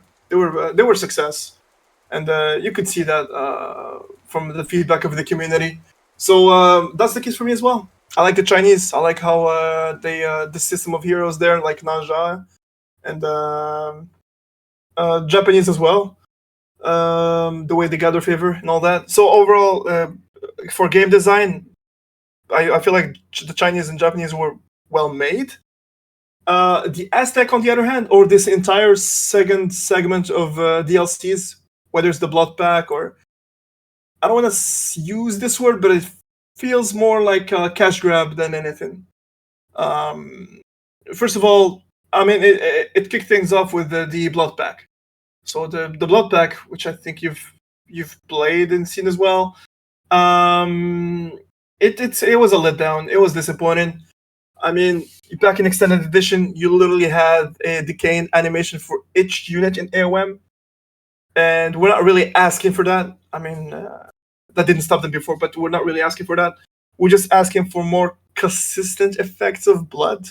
Sometimes you would have a huge pool of blood under, I don't know, serpent, which, and then you'll have a war elephant having the A same. scrab. Yeah, exactly, or less exactly. So it was inconsistent, didn't feel right, and yeah, I mean the aftermath of the battleground felt more like a apple pie than an actual bloodbath. Also, I'm not a fan of the rainbow blood on mythical unit. I mean, gold, blue, and all that felt like a painting. I mean, mythical unit they bleed at the end of the day.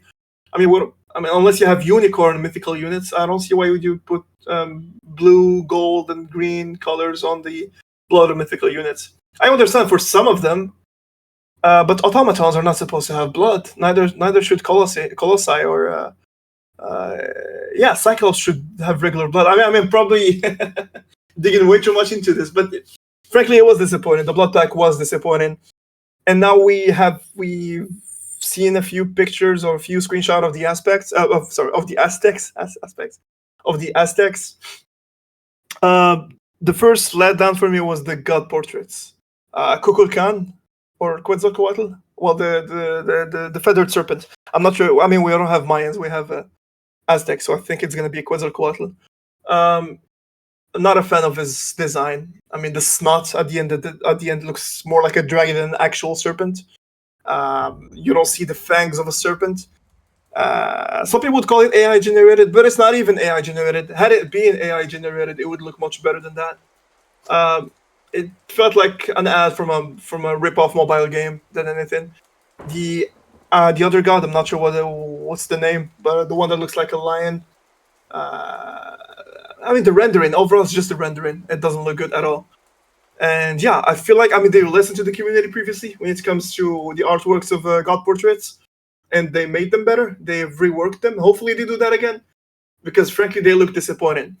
And that actually implies, well, not really implies, but it gives you an idea about what they'll be delivering. If the god portraits are not good, and the DLC pack of Blood did not deliver. So everyone expects now everyone expects the Aztec to be a major letdown as well.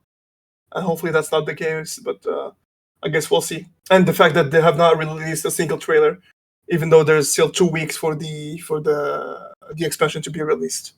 Usually, you have a trailer like 2 or 3 weeks before. So yeah, that tells you a lot. Now, I definitely partially agree with you.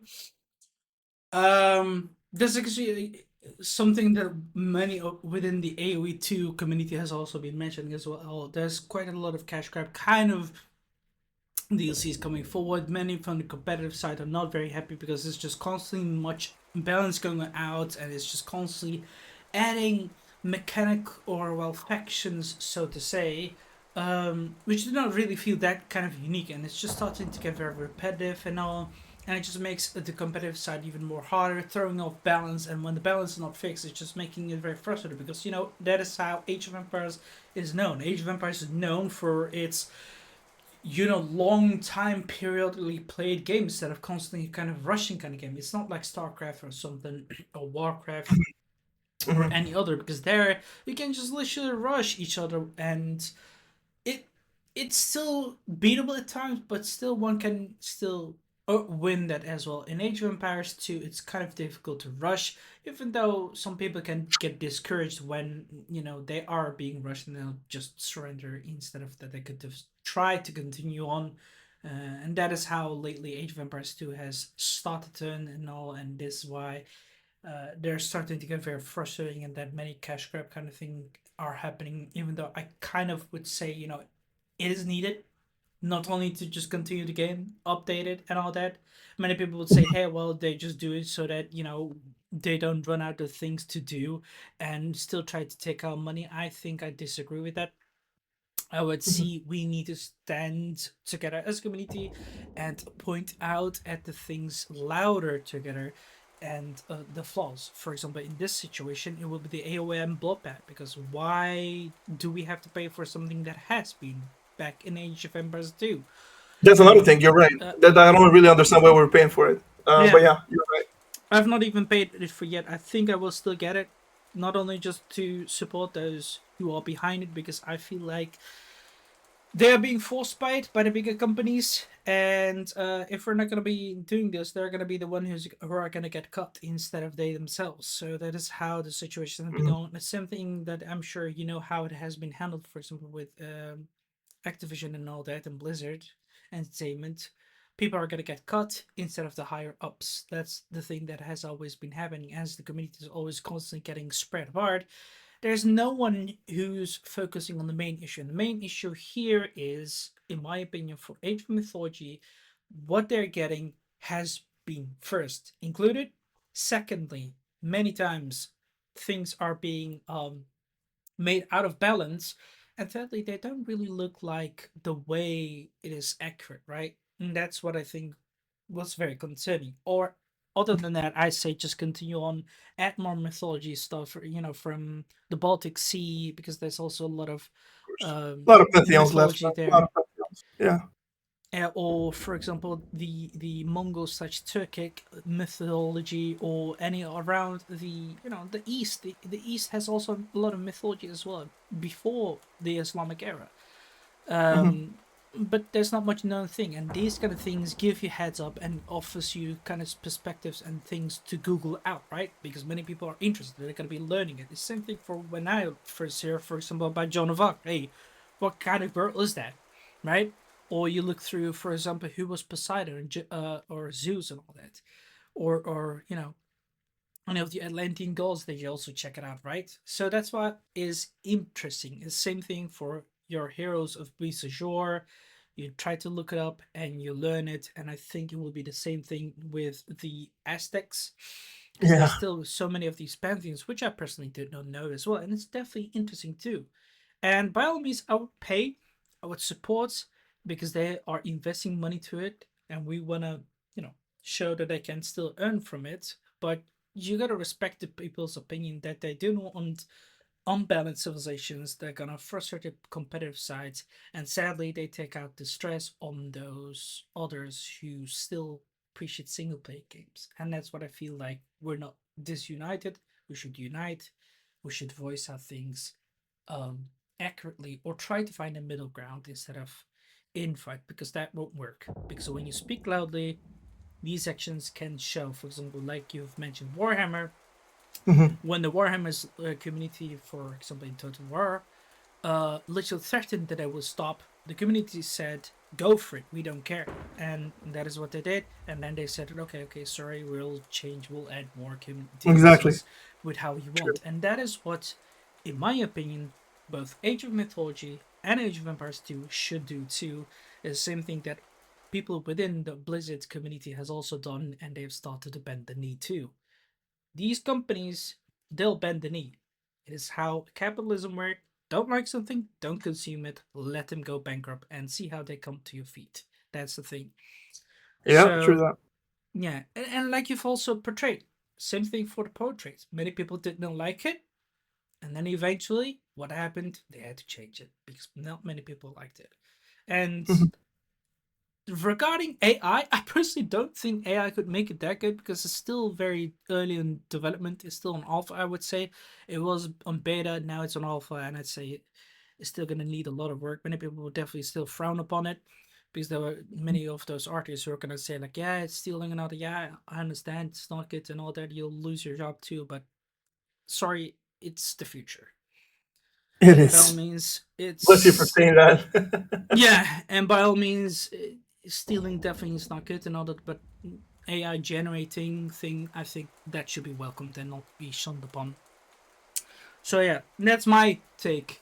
Uh, Something that I've also told Mr. Mobile in any of those other previous interviews as well, and I will still say it, guys. Remember, unity, middle ground, and constructive feedback is very important to continue the game that we love. Because imagine if you do not buy these games anymore, what will happen to those things? Do you think there will be any kind of how should I say um, continuation? Because again, I remember at the times we have definitely asked for Aztecs for sure. We did, especially back in AO Chem, with the Heavens forums. Many people even made mods with creating the Aztecs faction. I remember that. So this is definitely good, but the problem is how. I think that's the biggest issue, and that is something that should be voiced out more betterly uh, because I also saw how Boyd reacted. I think that's a bit understandable that he's frustrated now, but he could have ousted a bit more badly, in my opinion, for example. But yeah. Yeah, Moving of on. course. Um, if you instantly change or add one feature to the Age of Mythology Retold scenario editor, what would it be? Like, what would If I you would change what exactly? Sorry. in the Age of Mythology scenario editor? Like, imagine Hmm. you're up in the Hmm. Microsoft Office or whatever, and they tell you, okay, you can change one thing. What would you like to right away do? Like, you just Huh. press the button and they do it. In the editor. Mm-hmm. Well, I guess that's kind of the same question as what is the thing that I do not like in the editor.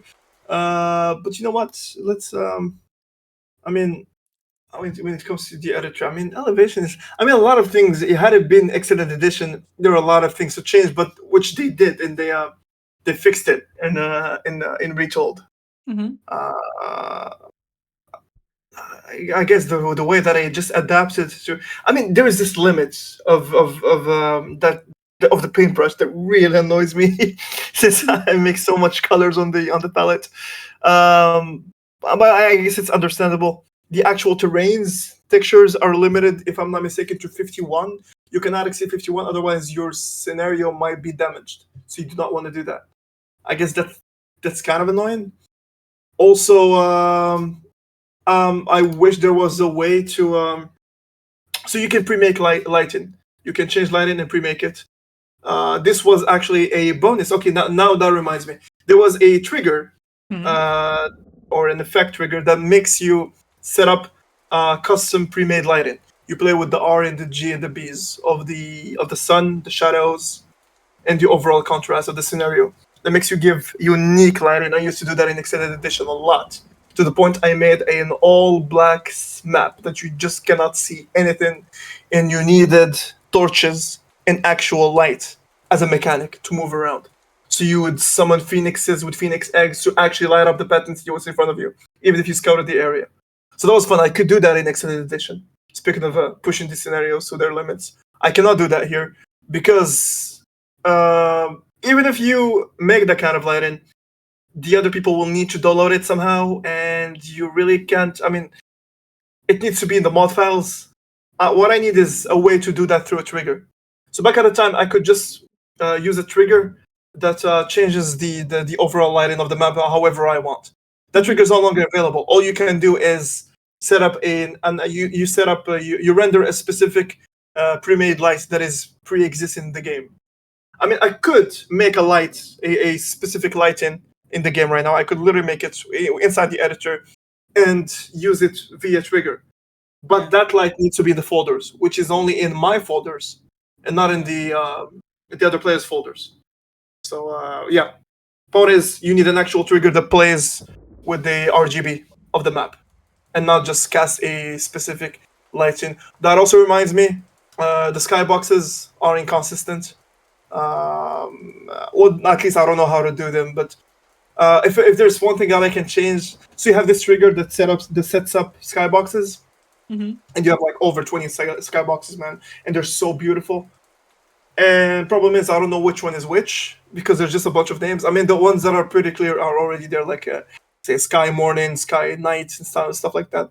There's a lot of names. They're like mists and stuff. I don't know which ones is which.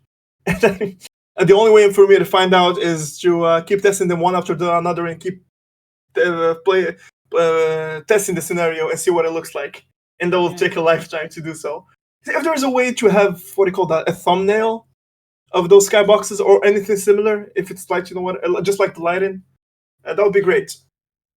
So for lighting, you can see the lighting in the editor. You click for I don't know, on Alfheim, and it's the entire map becomes Alfheim in the editor. So you're like, oh, okay, so that's Alfheim. But for the skyboxes, there's no such thing because you can only cast skyboxes inside the scenario. So you cannot like see them in the editor until you're inside the game. Yeah, no, I get that. That's definitely agreeable. It will be very nice to actually have a little bit more label middle. See beforehand, like a little preview on how those things would look. And I can definitely, what I've so far heard from you and Mr. Mobile, there's a lot of improvements already in Retold compared to Extended Edition. So that's really great to know. So that's why I wanted to also ask, like, what kind of things would it still need to change if there were any things needed to change? And I would imagine there will still be more coming in, but maybe you would have seen any kind of more problems and all that already in it that you still want to have different. These are just the ones that you need. um Uh-huh. Moving Exactly. on, Mhm. are you currently working on any custom campaign or scenarios, and are you willing to share some juicy informations about it, or would Of you course. rather keep it to yourself for now No. and keep on cooking? Well, with a certain extent, of course. Mm-hmm. I would keep certain things for myself just for the sake of the enjoyment of the scenarios, Mm-hmm. nothing more. I am, in fact, working on the fifth scenario of the first arc of Hero Bossejor. As you've played through the first one, three more are already released, so we have a total of four. So for the fifth one, the map is already ready, and I'm currently working on the cutscene, the introduced cutscene. Excuse me. And yeah, so all what's left is triggers and Okay. voice acting. So if I'm not being a lazy ass as I always am. Sometimes I'm taking like a month break, which I just did between four and five, between the fourth and fifth scenarios. If I actually commit to it, should be ready this weekend. Then again, that's what I've been telling people for the last couple of weeks. I'm Oh ashamed to say the boy. least. Majorly because a new expansion of World of Warcraft came out, and I'm just playing the hell out of that, and Mm-hmm. that's why I cannot. That's why I found myself not playing much AOM. But to be told, I will try to commit and finish it this weekend so I can release it. Yeah. What else can I say? It is just the mostly it's just the continuation of the original story. It is the same as extended edition. Hold the boring and the uh, how do they call that? flat writing, try and make the story more interesting, making gameplay more interesting. Mm-hmm. But the overall story is the same. All right, the overall story is the same. Okay. You got the first arc, the second arc, and the story by the end will have 4 arcs, 10 levels each. I think 10 levels each. That's the idea. So I mean, it is and it is not the usual Greek, Egyptian, Norse lands. I mean, it is in a way, but at the same time, every now and then they go back to some other area. It doesn't necessarily mean it's that linear. And yeah, that's pretty much it. All I have to say is that all the story I already have in mind. Well, the big titles of the story at least. Mm-hmm. But there's always more depth to it when it comes to gameplay. I'm always open to change, and yeah. So the only thing I'm working on right now is Euro Bossijor. If I ever have free time to make scenarios, it is always Euro Bossijor. Yeah. But I can make, like I said, and I've previously made them multiplayer scenarios within the Hero Bossijor theme. So I've done that previously. It's like, I don't know, when you're playing a video game story mode and you go to multiplayer and you find maps from the story mode. That's pretty much what I have in mind. Yeah. Um, yeah, like the Hero Bossijor original campaign had this place in the story, and so AOM had actually played a multiplayer variant of that map. As in, it's not like a co-op story mode, not that. It's actually just a multiplayer 1 versus 1 with a twist. Yeah, there is these temples of Gaia that are overgrown that you gotta restore, and once you restore them, a smaller version of Titan Gaia is summoned that fights to your side for 1 minute. So you can literally use that minute to stomp the enemy base, and yeah, that's those are the twists that I'm looking forward to make. Yeah. Certain specific objectives in multiplayer. Yeah, Okay. Now that's definitely interesting. I'm looking forward to that as well. And by all means, sure you thing. definitely need to be kicked in the arse to keep on working. No, I'm joking. I was joking. No, of Just take course. your time, but and But also, actually, it also reminds me. Sorry to cut you off. It reminds me again that I should be making that Discord of of the actual creators, so I can so I can make this kind of multiplayer maps and share it with them, and yes, yeah, even test it with each other. Why not? yeah, And hopefully you'll be exactly. part of it. Yeah, I will definitely be part of it as well and contribute whenever I can as well, for sure, and definitely offer some whips. No, I'm Of joking. course. By all means, it's just alright as well, and many of us also tend to have a little bit of break as well. Even I do as well, and enjoy other games as well, even if it's just off stream and just to relax with friends as well. And that is also what is also needed. This is Of also course. something I've also spoke with Christophers as well, who's also one of the AOA2 community content creators, and one of my favorites too, who makes a lot of good stuff as well. And sometimes you just want to relax a little bit and take your heads off things, and it's also very good to simply talk with someone or play a different game or so to take things ahead of and then just continue on back to your work, because he himself also restarted quite a bit with one of his creations. So you know it's very important to take a little bit of me time too once in a while. Moving on to question 7, is there something you'd like to say to the community if they'll hear it? Mm, well, I mean, um, I guess just play more custom scenarios, Mm-hmm. and I guess it's gotta be it. I mean, just play more custom scenarios, encourage the other creators to make more. Mm-hmm. And most of the time, from what I've seen, at least, most video games or niche video games, they survive through their mods, through the custom content made by the community. I mean, True. some games literally started as a mod. Take for example, Dota, Yeah, or exactly. Defender of the Ancients, literally started as a Warcraft map. I guess you would know that. Yeah, tower And defense games, Legion yeah, 2, for example. Yeah, yeah, exactly. Most of them they started as mods from the community. yeah. So play those and get out of your comfort zones.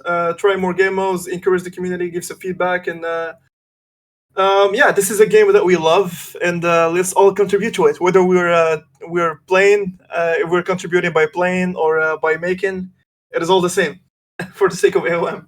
Yeah. No, of course, I Exactly. definitely agree with you. And these are great examples. And once again, Age of Empires 2 Definitive Edition would not have been definitive, neither gotten so many of these DLCs and nice campaigns, even though not all of them are nice. For example, the Three Kingdoms, in my opinion. Um, but they wouldn't be there if World's Edge Studios wasn't there, and those guys are from the Forgotten Empires mod creators, and that is very important. And that also said, it's the same thing. Who are also actually behind with all these recent DLCs and campaigns for Age of Mythology 2, and I was gonna say that, yeah. they've also been working for the Age of Empires 3 campaigns, even though they are now sliced off, sadly, for that community. And Faultwell, they're recently gonna get beat dining as well, even though their competitive side is also very active compared to once again AOM, which is saddening. But it's still great, and still point that, like I've also mentioned before, we need to be all together. We need to offer our opinions, even if one disagrees with one another. Try to agree and then disagree, and find a middle ground to move forward. Because there's no point in just constantly disagreeing and try to hammer someone down. That's just gonna be Of course, some perhaps. people like doing that. Yeah, exactly. It's a lot easier, trust me, but it's It is a not lot gonna help easier, yeah. us. It's not Mhm. gonna help us. Moving forward to the next question, is there a way people can contact you, like other content creators or those who could meet you who played your campaigns and want to offer their thoughts, opinions with some constructive feedback, perhaps? Because, like I've also said in Mr. Mobile and throughout all my content creators interviews, even within the AOE2 community, whenever I try out one of those campaigns, I've luckily been able to find Mr. Bob because he himself has written his contact information. And that is what is missing for you as well. Like, I wouldn't have been able to contact and speaking with you here if he Was didn't for give me Mr. your Mobile. Discord's name. So, Um, I guess you're right. Well, I'm not sure if Discord is that obvious. You just gotta write the username, or there is more depth to it. You need the tag. If so, I should probably make an email address yeah. just for AOM. Alternatively, there's my YouTube channel, which, well, the AOM one I'm not that active on anymore because, well, I was basically making tutorials for the editor, and the retold happened, so I quit doing that. Uh, what else? I will actually be posting my scenarios as soon as I'm done with all 10 of them for the first arc. I'll be publishing a playthrough or a walkthrough of how to play those on a min-maxing or in a more optimal fashion. I've done that on extended edition for all my scenarios, and I'll be doing that as well. Um, I think one can reach out to me through my YouTube channel. I guess if you write down Darkantos, that's what's gonna come up. Okay. Alternatively, I guess Discord. Yeah, that's. I guess it's either Discord or YouTube. Those where I Yeah. have Darkantos as a username at least. Okay, so people can definitely try to contact you through, the Discord or, Of course, YouTube currently. That's really nice. exactly. And like I said, I think that is also something they should perhaps also include within the description of your custom campaign. So people, like I've mentioned, could offer you uh, constructive feedback and all that through there too. Or, Hmm. for me in regards to, in invite you to an interview or so. Um, if someone Of is course. considering playing one custom campaign or scenario in Age of Mythology Retold, which one should it be and why? Well, mine, of course. I mean, that's the first thing that comes to mind. Am I right? Mm, Well, just kidding. I mean, there's a lot of really fun custom scenarios. The ones I've played so far are mine in Mr. Mobiles. mhm, These are the only custom scenarios I've played so far. Again, I'm not much of a player, but I played these through. mm, Um, what else? So I guess you could kick it off with ours, but then again, there's a lot of custom campaigns out there. Shames me to say, I haven't really had the.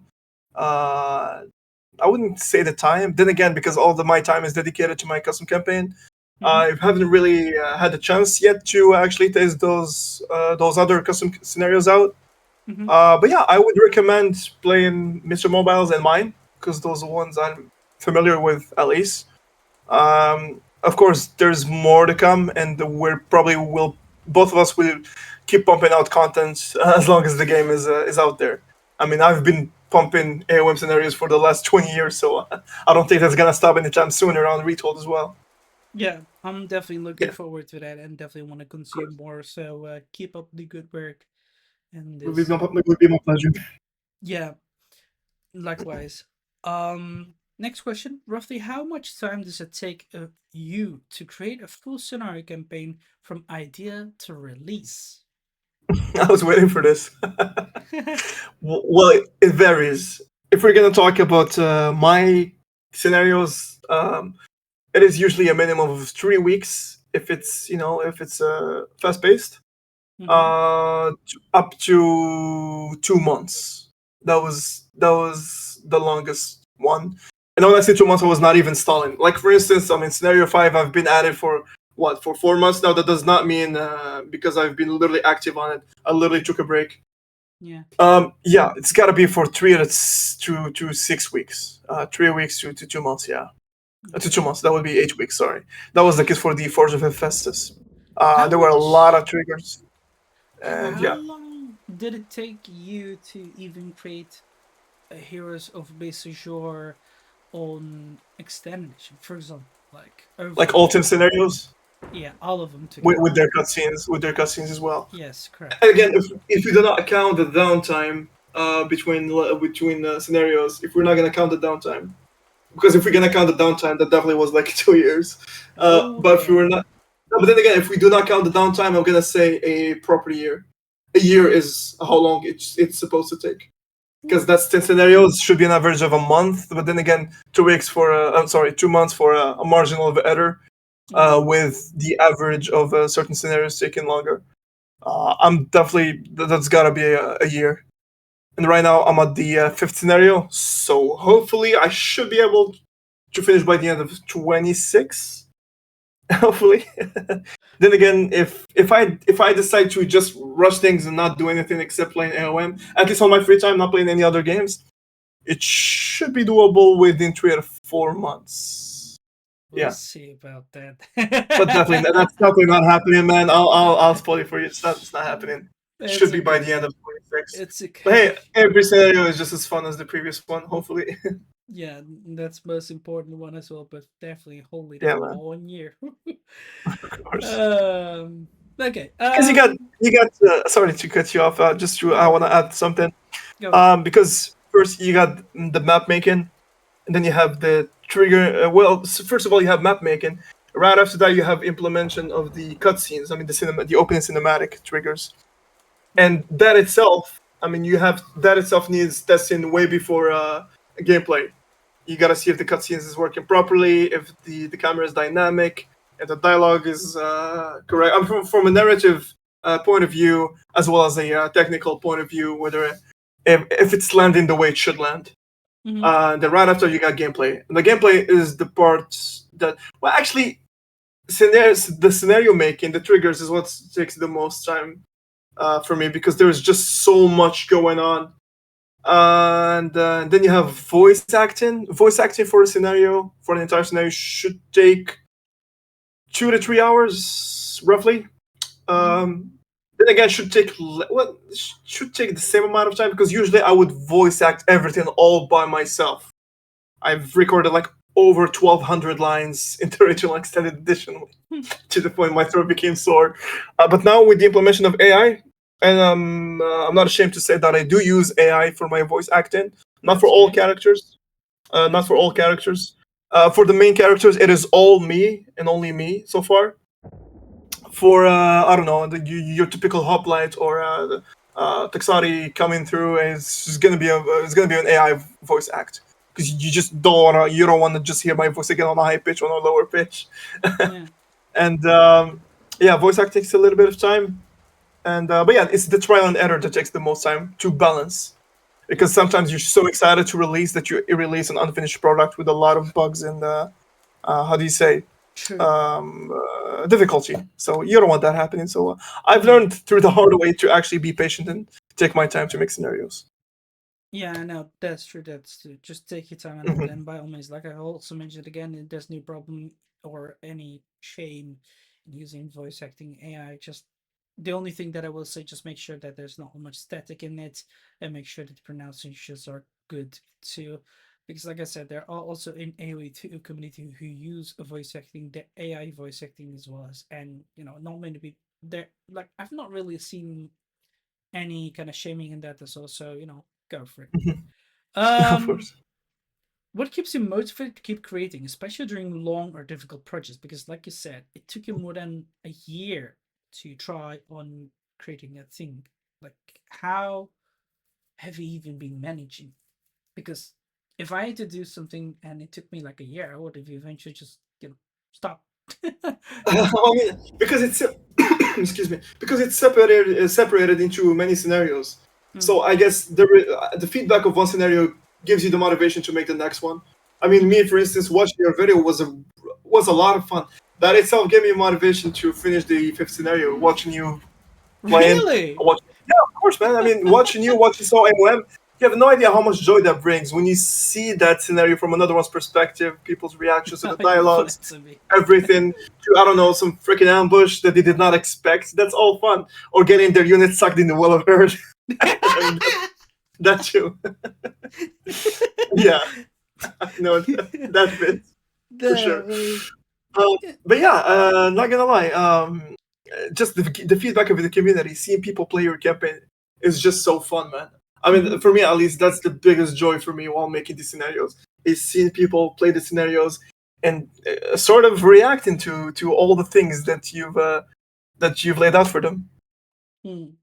Well, That don't worry. actually that makes me want to get up, close whatever I'm playing, and go make some I'm AON scenarios I'm gonna encourage you more eventually. Worry not. I'll get to it as for well. Like sure. I said, I'm gonna see if I can try to squeeze more scenarios Mhm. tomorrow. But I'm gonna have a busy roster tomorrow because I have a lot of different new games that I have to try out. Of As course, the and by all developers means, have and contacted by all me. means, no more Well of Earths sucking your units in. Uh, I promise. I No, hope. no I more. really hope because it was such a backlash. My base was entirely well, nearly destroyed. I just tried to pull it off somehow, in my opinion. Um, but yeah, I did, and it was on tighter difficulty. Once again, big pat on my Yeah. shoulder. Yeah, that reminds Um, me. My scenarios only have two difficulties. I mentioned that in the description. Well, yeah, actually, I have hard. not mentioned in the description, which I should mention. That's another thing. When I'm making scenarios, a lot of things I take for granted. Like, Mm, oh, well, there you go. There is normal difficulty and there is hard difficulty on hard and above. And I'm the only mm, one who knows that, and so AOM knows because I told him. But yeah, I completely forgot to put that out there, which is awful. I gotta include that in the description. Another okay. thing is how to contribute or tribute your favor to convert those statues in the Oh scenario. yeah, yeah, yeah. The Chimera that didn't know how to do that, and basically because again, me being myself, I thought that the first thing people are gonna stumble across is this Temple of Zeus on the east, and that tells you that gather 100 favor and return with Darkantos to and type tribute to claim, by the way, a lightning stone, which you couldn't because you lost your Darkantos in the Wall of Earth, as I saw. So Along with I was like, others. well, yeah, I was like, well, they've already tributed at the Temple of Zeus, so they definitely know how to tribute at the Statue of Chimera or the Hydra at the south. No, I actually, by the way, I saw as soon as I saw your video, I went and I updated the scenario file in the mods. Now it says tribute for Chimera, quote unquote type tribute. So now it says that you don't have to Okay. Because guess it per se. I actually did type like tribute, but for me it didn't work. Like I remember that I did try to read back, No, but you did but it that. did. No, but you did that Huh? on the Temple of Zeus. Yeah. Oh yeah, that's No, but true. like Yeah. no, for the Temple of Zeus, it requires Darkantos to be there. It says in the objective, Ah. take Darkantos back to the Temple of Zeus. But for the Okay. Chimera and the others, it's gotta be just any unit because it's just like a small type thing. It's not like an entire side quest like the Temple of Zeus. Okay. All right. No. All right. Okay. Definitely interesting. Definitely something very good to let someone know because, like I said, it was so confusing for me. I was like so frustrated at that moment as well. I remember it's. Annoying. So I have to implement the difficulty in the description because Yeah, there's only normal and hard difficulty. Hard is whether it's hard, Titan or ludicrous. It is yeah. all hard difficulty. They're all one hard. Like I have only one trigger for hard difficulty, and it's the one you played. There's Yeah. not harder than that. Not so far, Okay. at least. All right. Well, that's okay. I'll still try to beat it on hard as well because it's not that difficult. Like I said to Mr. Mobile, I'll tell you as well. Many of the Age of Mythology campaigns are not too hard. Neither does not have too much of a spammy AI compared to some of the content creators in AoE2, which does tend to make the AI a little bit too spammy or way too challenging for an average player to do. Um, Next question: have you ever knowingly bent or ignored history or mythology to make a scenario or more fun? Where do you draw the line? Um, Again, like I said at the very beginning of this, mythology is always open to interpretation. Mm-hmm. Where I draw the line exactly, I guess I probably crossed the line on several occasions. Because overall, let's just take for example Troy. As I said, my reference for mythology is literally Age of Mythology, where Troy Yeah, are actually the bad guys. Well, not really because you're joining Agamemnon, so they're basically the bad guys, yeah. yeah, And yeah, growing up, I was like, well, Trojans are the bad guys here, so let's do that. And yeah, actually, in the story, Trojans were actually very defensive of their lands, and Agamemnon was just looking for a reason, which I guess you already know that he was just looking for a reason to invade Troy, and he found it. On the other hand, on my scenarios, Troy are actually worshippers of Hades, and they're bad guys. Of course, to where you're at to the story, our main characters are allied with Troy. I guess that gives you an idea about. Well, I mean, you've seen what they're doing. You've seen that mm. the main guy in red. He doesn't he crosses the line, um, and things like that. Oh, which Very reminds me, interesting. you haven't. Yeah. Well, actually, that remind you haven't. That's another thing I fixed after watching your scenario, and so Mm-hmm. AOM has suffered from the same thing. You said, well, there should be a cutscene at the end of the level, but you could not find any. It just gave you next scenario. Yeah. So I've made the mistake of making the cutscene, giving a prompt to the next cutscene. So it looked like as if you were gonna move on to the next level, but that was actually just the cutscene. So what I did, I instantly removed the prompt of next scenario or campaign menu, and now as soon as you win, it takes you to the cinematic directly. So you were worried that you would be moving to the next scenario, and you thought there were no cutscenes, but that was like actually gonna move you out to the next to the actual cutscene of the level. And Okay. yeah, and that's where you'll realize that Trojans are morally gray per se. And yeah, so I think next time you probably want to record the next gameplay, just like so AOM, you wanna show the cutscene of the first level before moving on to the actual second level, if that makes sense. Okay, I'll try to see how I'll have to do that because does that mean I'll have to replay the entire mission again or Logically, yes, you'll have to play this area, but just hit a channel surfing cheat code. okay, You now just hit the channel surfing cheat code. It will conclude the level and move you to the cutscene, sure. as with All the right. original character.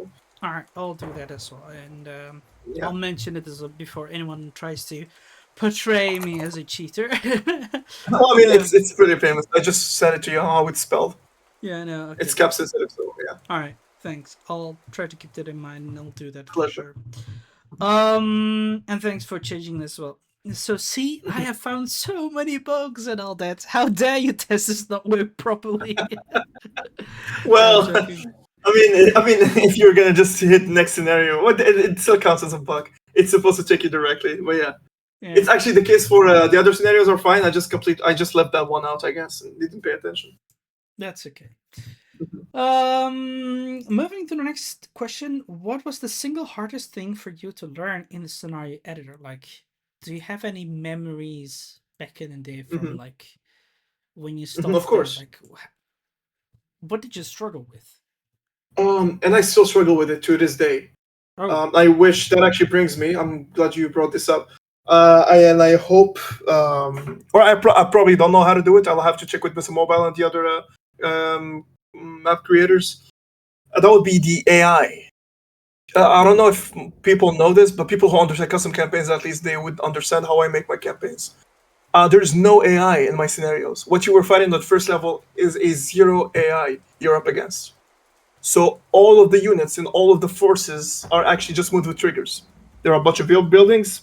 They have a condition that says is alive on the building. As long as the building is alive, every 30 seconds pump so and so of units, and every 180 seconds send them out to the enemy base. That's how you kept getting raided by enemy forces. Now, the reason I do this is because I don't know how to make AI just aggressive and sending enemy waves and and that's it. Because every time I'm uploading an AI or I don't know using AI, they'll start building and making random walls and just transfiguring the map and making it look ugly. And I don't like that. I don't want an AI that builds. I just don't want an AI that utilizes resources to make units only and just sending them to attack you. And a learning AI that scouts and everything. That's all I'm asking for. And apparently that cannot be done as far as I know. And I wish it could be implemented somehow. I could potentially be very wrong, and I sure hope so. Because yeah, I would because I don't want to just keep rigging everything with triggers. Because sometimes if you decide to build another base somewhere else in the map, well, guess what? The AI will just quote unquote AI. The triggers will keep sending units over there, and yeah, you can easily dodge it. Or possibly what I could do is keep sending the units to a specific unit, which is your hero, for instance. But then again, that's not much of a challenge because you can just send them somewhere and you'll be safe. Okay. So that's yeah. I hope. What was the question again? Because I get carried away. Well, what you struggled with overall when Yeah, that's what I struggle with. Yeah, Okay. that's pretty much it. Yeah, Yeah. No. Okay. No, that's definitely understandable, and I think maybe Mr. Mobile could definitely try to help you as well, and it's sure. Hope definitely so. concerning for sure. But that's why, like I Mm, said, create a Discord, invite Mr. Mobile and any of your mutual friends from other creators and all that inside it, and of course. maybe spread the word. And I'll definitely try to do so as well, by including a link in here in this video as well in the comment section, for example, for anyone who want to help out or you know. Uh, uh, get some guidance when they're gonna try to do some campaign creation and all that, or even convert it. Okay, we'll move to the next question. Have you ever solved or broke one of your scenarios in a way you didn't expect? Oh God, I can't count the amount of times that happens, man. Yeah, I can um, imagine. yeah. So, for example, sometimes um, I use this a lot. Okay. Hmm. Usually, my buildings, the way I make them is that they would pump a unit or a bunch of units every 60 seconds or 120 seconds, and every 3 minutes or so they'll be sending. I don't know. So every 30 seconds, a building will be popping a hoplite over and over and over, and at 5 minutes it will send all hoplites within 20 yards to your base. That's how I Okay. train units in center, by the way. So it's Yeah. not really training; it's just unit creation. They don't train out of the building, so it does not respect PopCap at all. That's another thing to know. So you destroying houses will not do anything to your in my scenarios. So that would be a way to create an army ascendant. But then there is another trigger for the same building that says if there is a unit in the area, like an enemy unit, the player's unit in the area, pump a hoplite every 10 seconds, as if they were being trained live. Pump a hoplite every 10 seconds to actually, to try to defend. Yeah. Now, of course, and whenever you're out of range, they will start pumping back to the regular ratio of every 30 seconds to build an army, if that makes sense. So there was once a time where my hero died while testing, of course. Well, my hero died at the feet of a building, of an enemy building. And as you know, heroes, they don't really decay and vanish; they will just stay there. So I built an army and went back to get my hero, and I found over 230 hoplites at the building waiting because they kept looping, because they kept detecting one of my units over there while it was not actually over there. So that's funny. Yeah. No, I can agree with you on that. Honestly, it's just herb. So you see how that actually broke the game. And there Yeah. are other things, especially on extended edition. Sometimes I don't know, the path in wouldn't be found, and the game would just crash. Like, well, we couldn't find a way to move that Anubite over there, so yeah, okay, we're crashing the game. Oh boy, that's really Yeah, man, super. that happened a lot. Yeah, nah, okay. Yeah. I'm not gonna say anything regarding this. Yeah, it's funny. Sorry. Um, let's move on to the next question. What kind of feedback or recognition means the most to you as a creator? Um, I guess the overall feedback, whether it's the for cinematics or narrative. Actually, you know what? No. As I'm answering this, I realized that the feedback, as much as gameplay and cinematic cutscenes and everything technical matters, and it does matter. It does matter a lot. The ones that hits me the most is the narrative Yeah. because I want people to be engaged in the story and actually enjoy it. And as an artist and as a writer, part-time writer, not like I'm pumping out books out there. Um, I actually I like it when people actually enjoy the story and have feedback on the actual story. I remember back in the Steam comment section, I have like over 50 comments on the campaign, and there was, if I remember correctly, there was a specific comment that mentioned, "Well, this guy's making such work building, and he's tying up all these stories." Like, oh damn, well, someone really enjoyed the story, and that actually marked me more than as much as I respect other feedback, of course, and I'm very thankful and appreciative of it. Mm-hmm. Yeah, still the narrative feedback hits the most, man. From my perspective, at least. That's it. Yeah. Okay. No, that I agree for you wholeheartedly over there too. Um, we'll move on to the next question. Do you keep any sort of notepad, Excel sheet for fixes or future updates, perhaps other creations you had in mind that you'd like to execute, Mhm. for example? Not bad. I'll tell you what. So I'm using my to-do list from Microsoft All right. to keep for brainstorms. Mm-hmm. Whenever there's like an idea that I want to implement in the scenario, that just like I don't know, I'm watching a series and I'm like, oh, I could use that in AOM. I Yeah. am forgot. I'm worried that I'll forget it. So yeah, just unsheath my phone and then I will write that down on a to-do list. I do that with the work and I do that with AOM as well. Also, I keep sending myself in conversations, whether it's me, whether it's on Discord or on Instagram or something. I keep sending to myself notes while making scenarios because I realized that while watching my own scenarios, cutscenes, or while I'm actually testing, straight up testing, and I keep coming across bugs. And I'm like, oh, I gotta fix that. Oh, I gotta fix that. And then you just forget about most of it. By the time you're retesting it again, I'm like, oh, this is still here, and I forgot to fix it. So while actually testing, I keep sending notes to myself. As a matter of fact, I'm gonna read some of them to you just so you see how trivial and stupid they are. There you go. Fix Chimera Hydra tribute and trigger issues. Upgrade Troy to champion. Remove Sentry? Interrogation point. Forgot to send tribute and had the tribute cost because it does not cost. Sometimes you just send tribute and it gives you the thing without costing anything. Um, Wow. Chimera triggers Hydra instead. This is because sometimes I would make the statue that's supposed to turn into a Chimera when you send a tribute, and I copy the entire trigger condition effect and apply it to the Hydra. I'm like, if the unit is here instead of the Chimera, then this should turn, and I forget that it should turn to a Hydra instead because I copied it, and then the Hydra turns into a Chimera. Oh, just these small. There's a lot of it's cumulative. A lot of small bugs like these, and yeah, need something to predict the docs or add in dialogue because boring. It's this trivial, right? Add in dialogue because boring. Yeah. Just some specific area stuff like that. Yeah. Yeah, no, I can definitely understand that, man.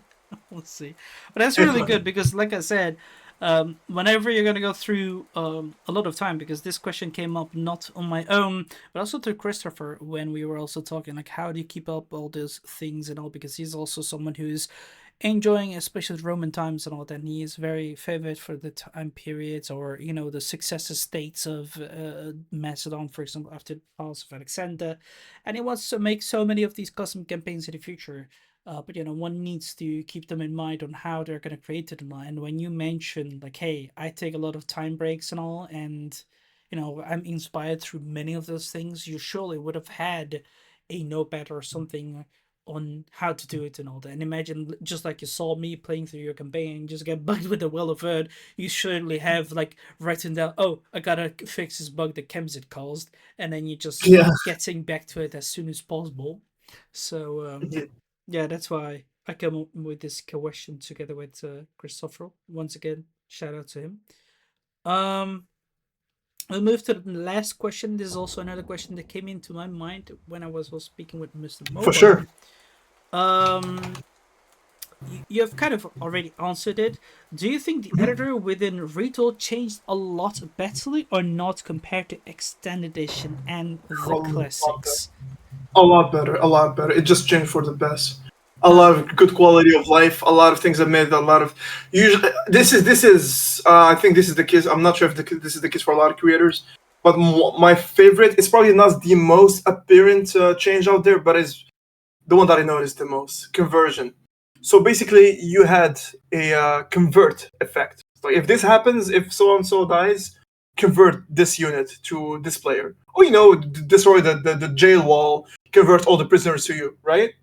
Yeah. So in original extended edition, there was a convert unit trigger, which is straight up called convert, and there was a convert army trigger that converts an entire army. Now the army convert was bugged. If you use it, the scenario just stops functioning. Oh In boy. original AOM, everyone knows this. It's funny. There is that, and there is unit create multiple. Unit create was working, but unit create multiple was just not working. If you want to create multiple units at a time, it just crashes the game, and it never works to the point that unit create multiple is available now in Retold. Subconsciously, instinctively, I never use it because I think it's so bugged, but it is not. So, Yeah. yeah, you'll find my trick is a lot of unit create, where I can just use it once. Now, back to the one that changed for the best is convert. So now army convert is working, or actually, there's just one convert effect, but you can apply to multiple units, and it just works beautifully. That is That my most favorite one. Actually no, there's better, which is player takes control of player, which was not an extended edition. So for example, I conquered your empire, and now automatically all of your buildings are converted to player one, even though you were an enemy. That is just dope. You don't have to, I don't know, select them one by one. That's pretty good. yeah. No, that's Those are my really favorite good. ones. That sounds like there's a lot of changes that has happened over the years as well, because this is a question, like I said, came up to my mind when I was talking to Miss Mobile, and you've definitely confirmed that. And Yeah, this is also, something that also people from the AOE2 community mentioned, especially Sir Godua, when he started making like his campaign or a scenario before Attila in the classic kind of game. So yeah, it definitely changed. So I can definitely agree with that. Moving on to the next question. Well, we're kind of done, but it's just another question if you want to. Do you have by any all means. questions for me? Um, I mean, as far as I know, Hmm, um, well, I've seen your channel. I know for a fact that you do a lot of RTS content, and you do play other games, but the channel is strictly for RTS, if I'm not mistaken. correct. Yes. Um, yeah, I do appreciate that, and yeah, how long have you been playing Age of Mythology, and where is it up in your ranking of RTS games that you're currently playing, I suppose, or just overall, not necessarily currently playing? I mean, that's a little bit narrowed down. But yeah, what's your ranking for AOM amongst all other RTS games that you're playing? And how long have you Um. been playing it? Um. Well, that's actually like something like three questions. First of all, like I said, I've been a YouTuber and I'm mostly still focused on the RTS genre. But lately, I've been starting to play many other games, especially thanks to the people who have been supporting my channel. It has been growing so big, especially this year, last year, and the previous year. I've already reached more than 2,835 It's great. subscribers. The videos, they're getting a constant of between 10, 20, 30, 40 views, and nearly every video has a like or two, and lately even three, seven, and it's just good. Um, it supports me, and some videos simply do not get any view or even just only one, and I'm still fine. I still will continue on with it, and but thanks to all the support with the people coming up around and dropping likes, dropping the views thing, comments as well, be it simple questions like how do you do this, hey, do you have a link for a download, which of course I'm not going to give you, go find it yourself. Yes, straight up. um I'm, because again, in Netherlands, we're not allowed to spread pirated games because that's just punishable. But if you're Of gonna course. download it yourself, it's not punishable. Like there's like a bit of legislation thing over here, which I do not want to get in troubled with. That's pretty cool in the Netherlands, actually. I didn't know that's how it works in the Netherlands. It is, trust me. I've been told by a police officer who just started to help me with my PC. Um, but like I said, lately, due to the support of me, I'm starting to get more contact through the mail and through my Discord with developers asking me to play their games. And by all means, I'm very honored to actually even try to do so for them. From Terrascape, I've been contacted to play it. It's also the same developers, especially from the market officer, Marco. Shout out to him who told me to play it after I've played their game too. And then I've also been trying to play the game called, what was that called? It was like a tower defense kind of game too. I forgot it. Boy, oh boy, let me just quickly give the name Sure. to you. Hold on. Um, Let me just quick, but Terrascape is one of them. Dawn of Defense, for example, it was still a demo, but I also tried it out as well. And Mhm. I've also lately then afterwards played City is the Stormgate. I've also played Ghostrun. Like I said, it is also a nice game with like Baltic mythology, for example, another strategy game, and maybe something you'll even like yourself too. Check it out as well, because there's a For nice sure. campaign too, um explaining the Teutonic Order coming to their lands, and then those mythical gods there too. It can be quite challenging, but it's still nice. And but that's not one where I've been receiving a key to test it out and try it and give my opinions. Or for example, e-commerce simulation, um, I've also been asked to try out, and like I said, that one has not been checked out too much. That's only 5 views, but then again, people like these are contacting me and coming over for me to try it out. And if they like it, I like it. If they do not, they don't like it.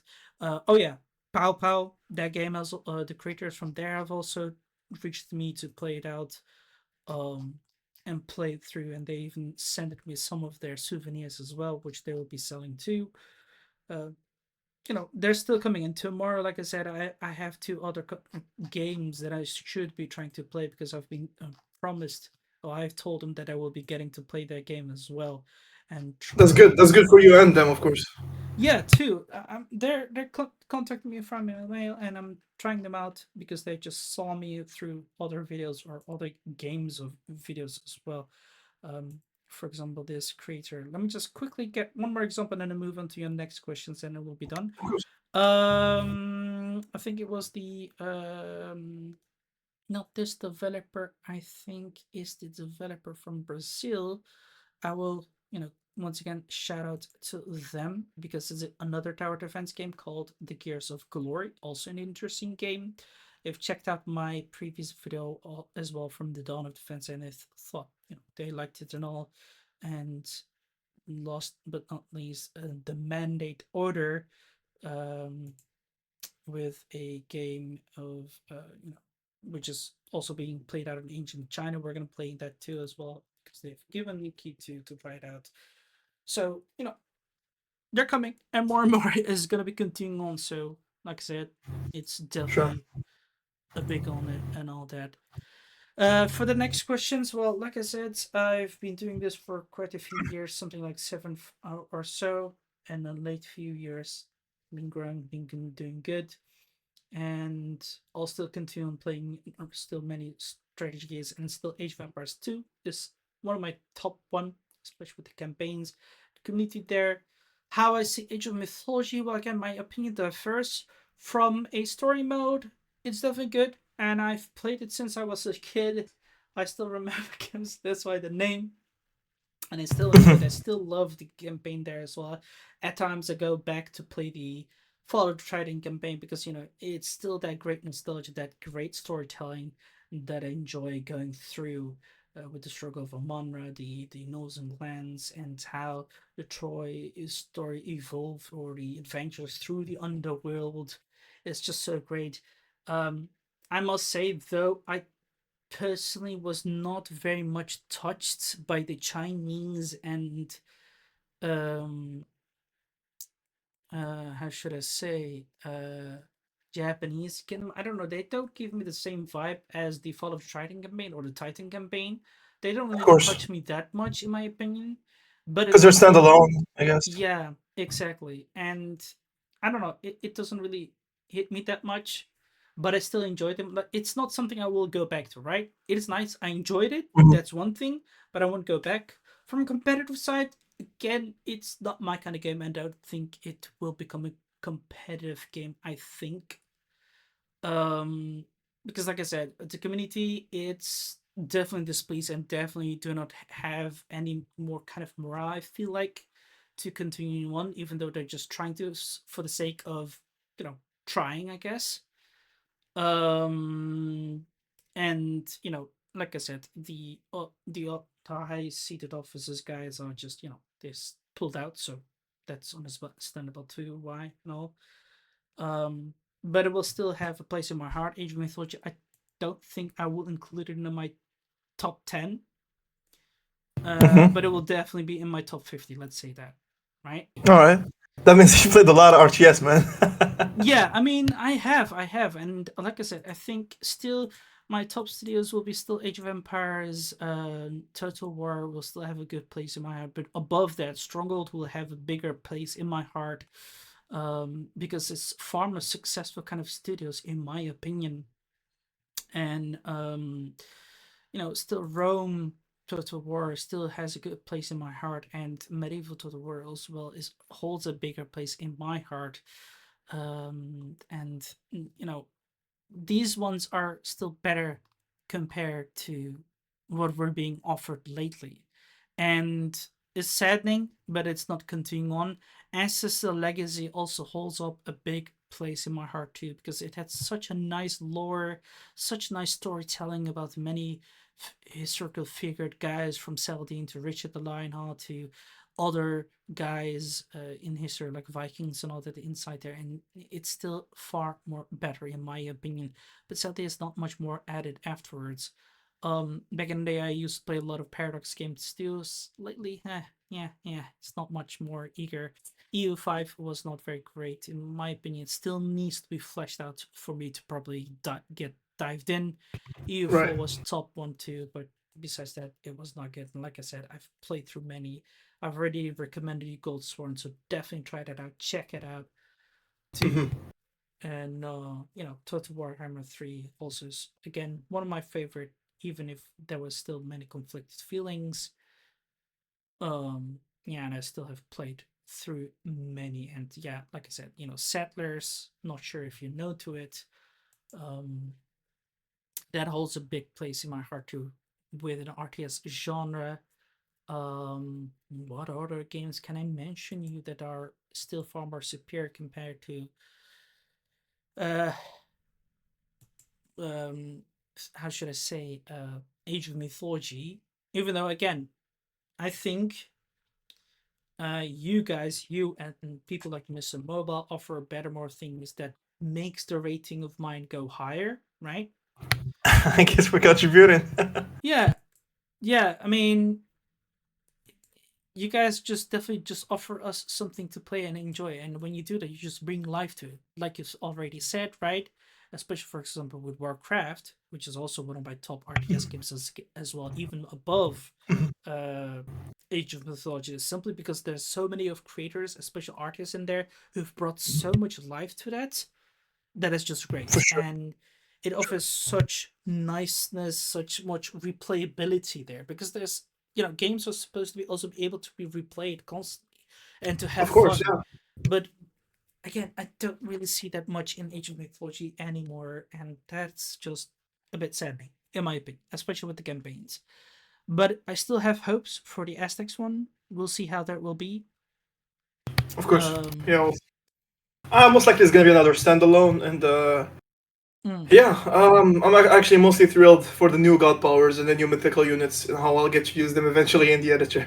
exactly. And I think you guys can definitely cook up something nice, which will still try to get some attention and um, some elevation for the game, because this is what I have always said. It definitely needs that kind of push as well, in hopes to keep it live and hopes to give the developers a bit different perspective, in hopes that, who knows, maybe they will employ you guys, because like I said, this is what happened to the Forgotten Empire studios. This is what happened to Dota, that they have got some people who backed them up to create the game, or Legion CD, or for example, the people of, what was that company called again? I had it in my mind. There were so many people who have been trying to, create their own things. Um, I feel like Mhm. Answers of Legacy also got like their ideas from Company of Heroes, for example. Not sure if you know that game, but No, not really. okay, Company of Heroes. Company of yeah, Heroes. Yeah, I do know that. Yeah, yeah, I yeah, do know it. yeah. Well, I think that's where Answers of Legacy got their way of play style of their gameplay, because it was quite a bit of capture the flag kind of playthrough as well. But you could recruit literally medieval units, from archers to knights to swordsmen and all that, and from different kind of eras, from the Slavs to Europeans, or well, Teutonic Knights, to the Middle Eastern guys, and it's definitely fun and very good. So that's why I said I think it will be very nice. And there's many more these kind of games. For example, Shield Wall, even though that game is kind of dead due to the balancing being not much great and not much, you know, uh, diverse, so to say. I enjoyed it, but even I was like, okay, that's it. I won't replay it again. Or for example, Warlord Britannia, that's also a very nice game and all that. Like, there's so many more that I can mention. There's still so many more coming, but the problem is, what I feel like, again, what I've said to many people, these games are coming out at a speed that we cannot have the time to consume them all, let alone that they Yeah, are for not sure. feeling so replayable.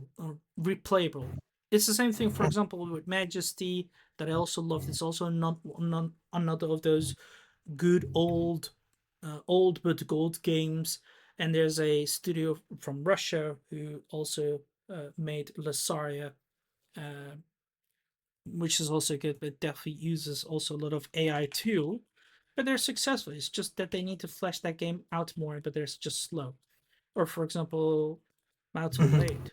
It is also a very successful game which needed a lot of time and still funding too. So that's why there's so much more in potential, and hopes that Age of Mythology will continue on with their um, Of course. developments and all that. But yeah, again, top 50. We'll see. It's pretty Well, humble.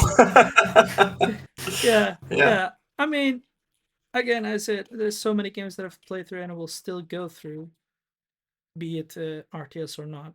So yeah, of course. and I will continue. And like I said, it's not just your campaign that I have also to finish, because I still know that Mr. Moba has already mentioned some other kind of campaigns that I'm still gonna play through as well, which keeps alive. And I hope for those who've also heeded our interview over here and feel inspired, try to make something else yourself too. And like I said, Mhm. do join the Discord server, as it will be linked below. And also try to play the Battle of Zeus, made by Sorin 113. We'll try to see it. Will Actually, do. no, not the Battle of Zeus, the Battle of Athens. What, hold on, that one was it, because this one I do not have the good one. Where was it? The Battle of Athens, made by, where is it? Ah, no, the Siege of Athens. The This one Siege is of Athens. yeah, I this do one know it. I'm gonna try to do that one. And I think the challenges or something that Thingy has mentioned, which I'm also gonna try to play and see how it is. Yeah, Ein Kusus, his challenges. That one I'm gonna try to resolve. So yeah, but okay. If you have no questions left, we'll conclude it here.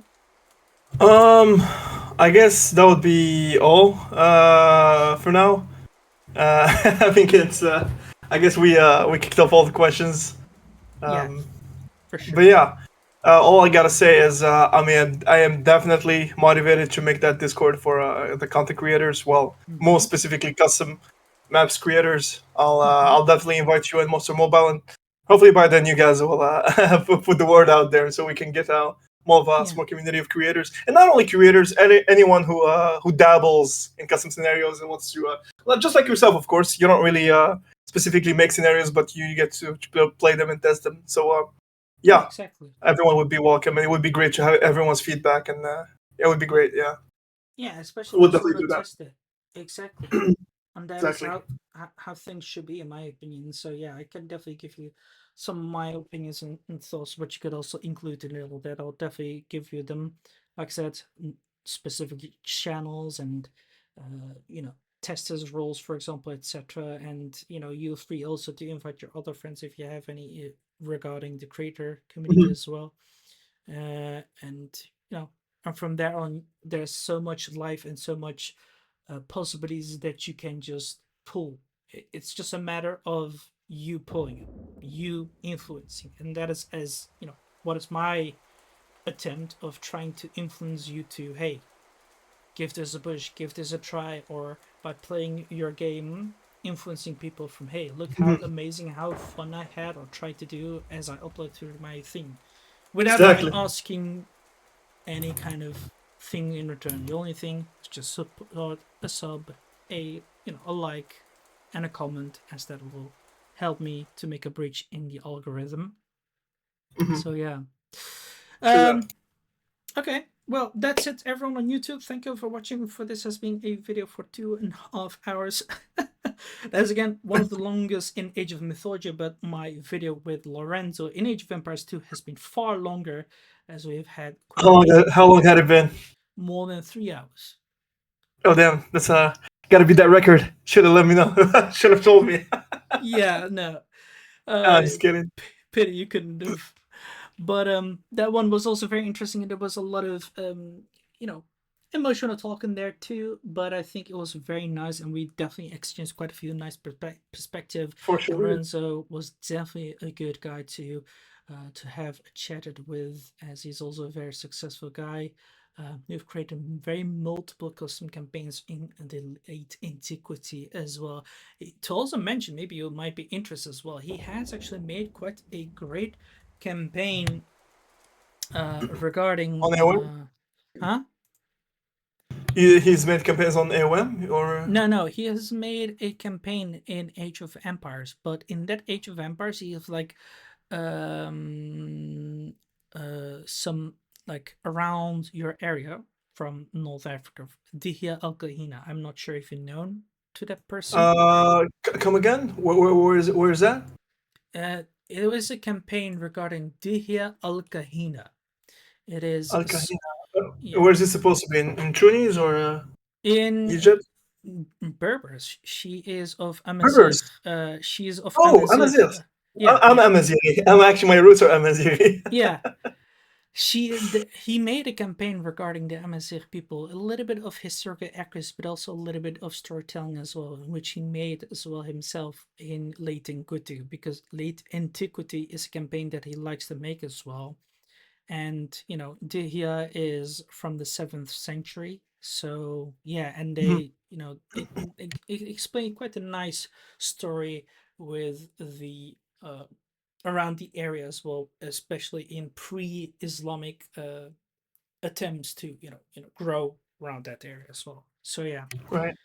but it was definitely nice, and definitely enjoyed him. Like I said, my conversation with him was the longest, and with him, because yeah, it was definitely nice and an honor to have him. And the same thing with you, we definitely had a nice little long conversation over here, and I hope everyone enjoyed it. And if you did, hit that like, hit that sub, And of course, write down in the comments something in the box below. Join the Discord server for I have my own too. And through there, you'll be able to stay in contact with me too, or be notified when I go live on Twitch, or if a video goes live. And yeah, with that said, we'll be seeing you guys later.